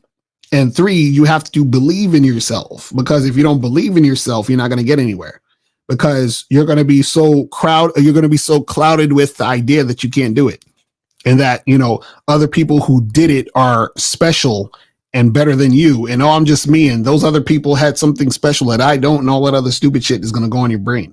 You see what I'm saying? So pulling the trigger is just to do it. Do it! You feel what I'm saying? That's it. Just do it! That's it. So you got to do. All right, let me see. So Miles, are you going to create an all natural deodorant? I don't know yet, actually. I don't know yet. All right, so it says, what do you think of flirting with women at work for practice? Because I know you don't want us to mess with them. No, flirt with women at a bar for practice. Flirt with women in the street, at the park, at the club for practice. Not at work, because you can't even really practice at work because you're at work. You know what I'm saying? That fucks up the entire. This is what you guys gotta understand, right? Context matters. So you flirting with women at work is not going to help you outside of work. You understand what I'm saying? Because what happens is that when you flirt with a woman at the bar, right? The context is that you're an attractive guy at the bar. You understand? If you're trying to flirt with a woman at work, you're just Zay from accounting. Like, you're just that guy at the cubicle, nigga. Like, who the fuck cares? Like, you understand what I'm saying? A lot of times she'll look at you like, nigga, like, her perception of you is, why are you talking to me here? That means that you don't got nothing going on outside of here, which means you're not the top guy, which means I shouldn't even fuck with you. You see what I'm saying? See, that's the part of attraction you guys don't understand. The way that you're positioned tells the woman a story about you in her head that creates her judgment of you, which creates her attraction. Do you see what I'm saying? So if you're Zay from accounting and you're trying to get at her and you're trying to holler at her and you're trying to chase her, that chick is like, why should I get with Zay? Zay, you trying to tell me you ain't got no bitches outside of here? And the other thing is this: you said you want to practice on women at work. Listen, bro. To practice means you're doing something. You're trying to get good at something, right? Which pretty much means you're not that good at it, right? Right. So why would you want to do? You want to do something that you're not that good at that could get you fired? Right. Exactly. Exactly. Right. Guys. If you don't know, look, the only reason why we tell you not to fuck with women at your job is because you don't know what you're doing. Right. And because you don't have the game. And it's the funny part. It's the ironic part. If you had game, you wouldn't want to fuck with the women at your job. Anyway. You see what I'm saying? Because you'd be like, listen, I got so much shit happening outside of work. The fuck I'm looking at, Jennifer from fucking the secretary. I don't give a shit. You know what I'm saying? Like, I really don't give a shit. Matter of fact, Jennifer is probably looking at you because she's like, why isn't Zay looking at me? You know what I'm saying?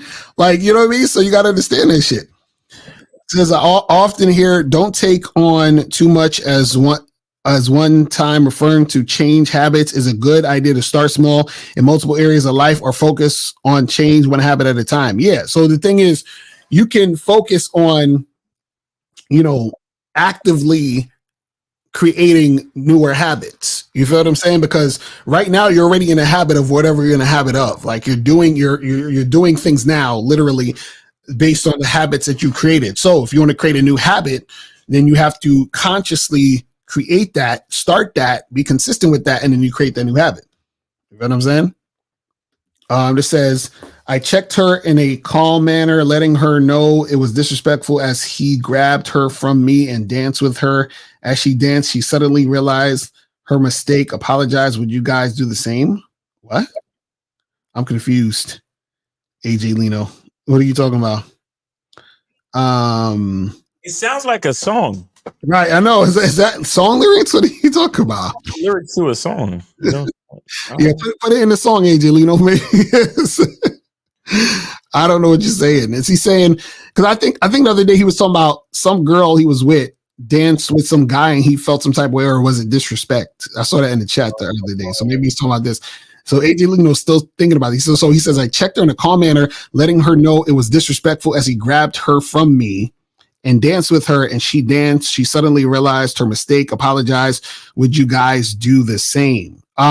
So this is the thing. Sometimes shit happens where you feel a certain type of way about it while it's happening or after the fact, and you didn't know you're going to feel that way, right? Goddamn, fucking shit is fucking my shit up. We've been on too long. That's a fact. Hold on, let me go to my regular joint. Here we go. So, the same shit. Exactly. So basically, AJ Lino, this is the thing, and this is a double-edged sword, right?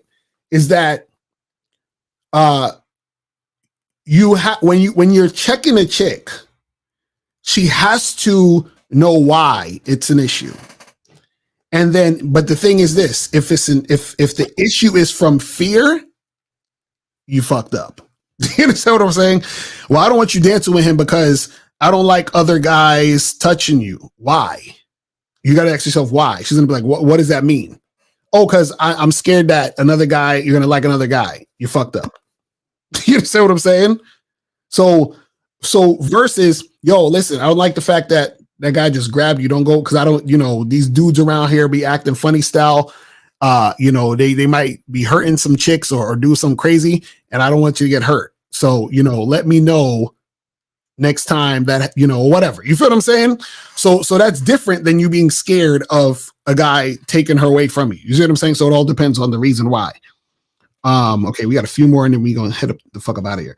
Jeez, I got a lot of questions today. Why don't I know what I want with women yet? Go to masculineidentitymembership.com so you can understand yourself.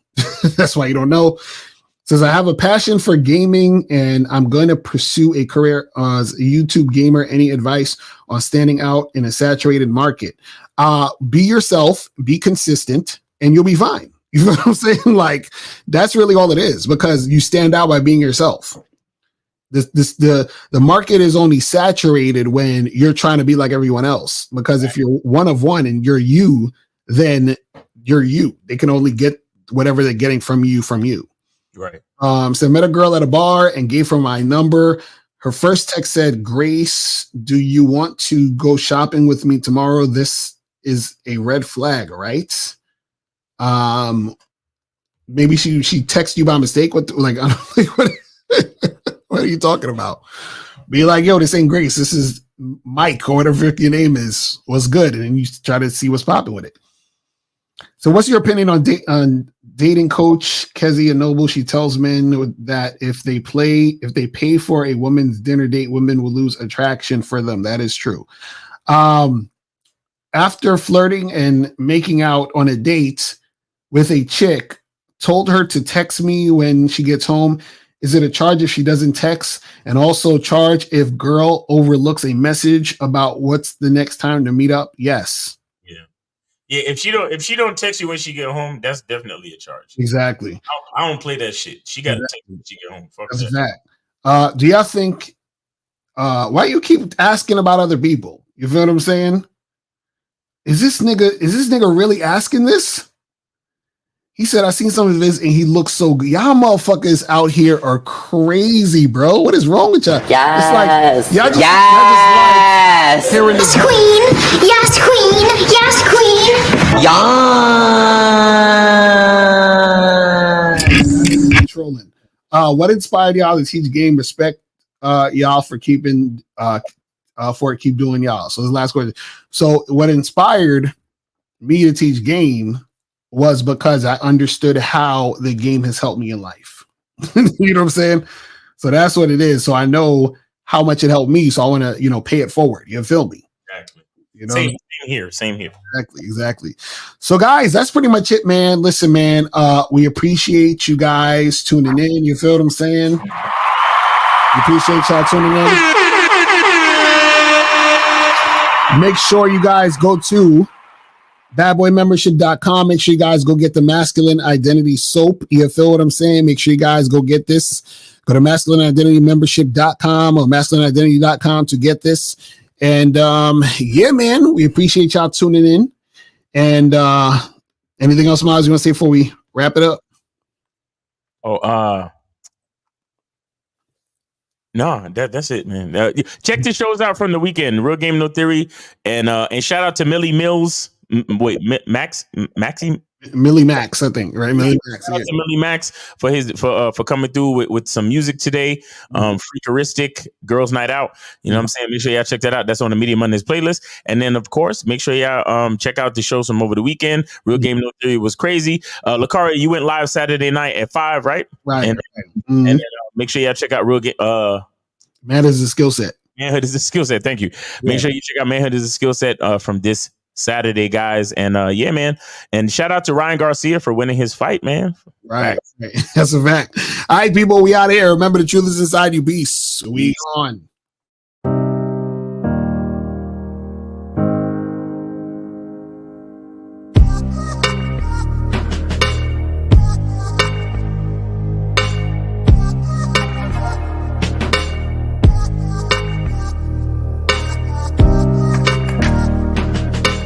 We're here to define what a man is, right? Responsibility creates struggle, struggle creates strength, and strength creates structure. How many people care about what people think about them? Be honest. As a man, you got to be able to protect not just yourself, but your family. When we talk about being a man, it's your behaviors. But I don't say any of this to brag. I don't say any of this to gloat my life up or I'm better than anybody. I start crying. I'm like, why am I crying? And so what I realized was, you put yourself in a target-rich environment. You are the only woman that paid for a ticket to come to this event. If you're trying to teach your daughter to be around a certain man and you're not that man yourself, she gonna choose you. Hey, let me not touch this nigga. He too clean. Where is that on you? It's not on me. It's not on you. The only reason why it's not on you is because you didn't choose it. Find the women who can actually help you build. And here's some deep game for you. You don't have to have sex with all of them. Since 2016, I've been following Lucario and Miles. Y'all changed my life. Followed by Uncle Ram. So ever since then, I've been getting a little bit of too much ass at times. You know, as a man, there's a balance to it. Your purpose and pussy. And the heavier your purpose. Even if you lose the relationship, you don't lose yourself. And that's the most important part. Ladies and gentlemen,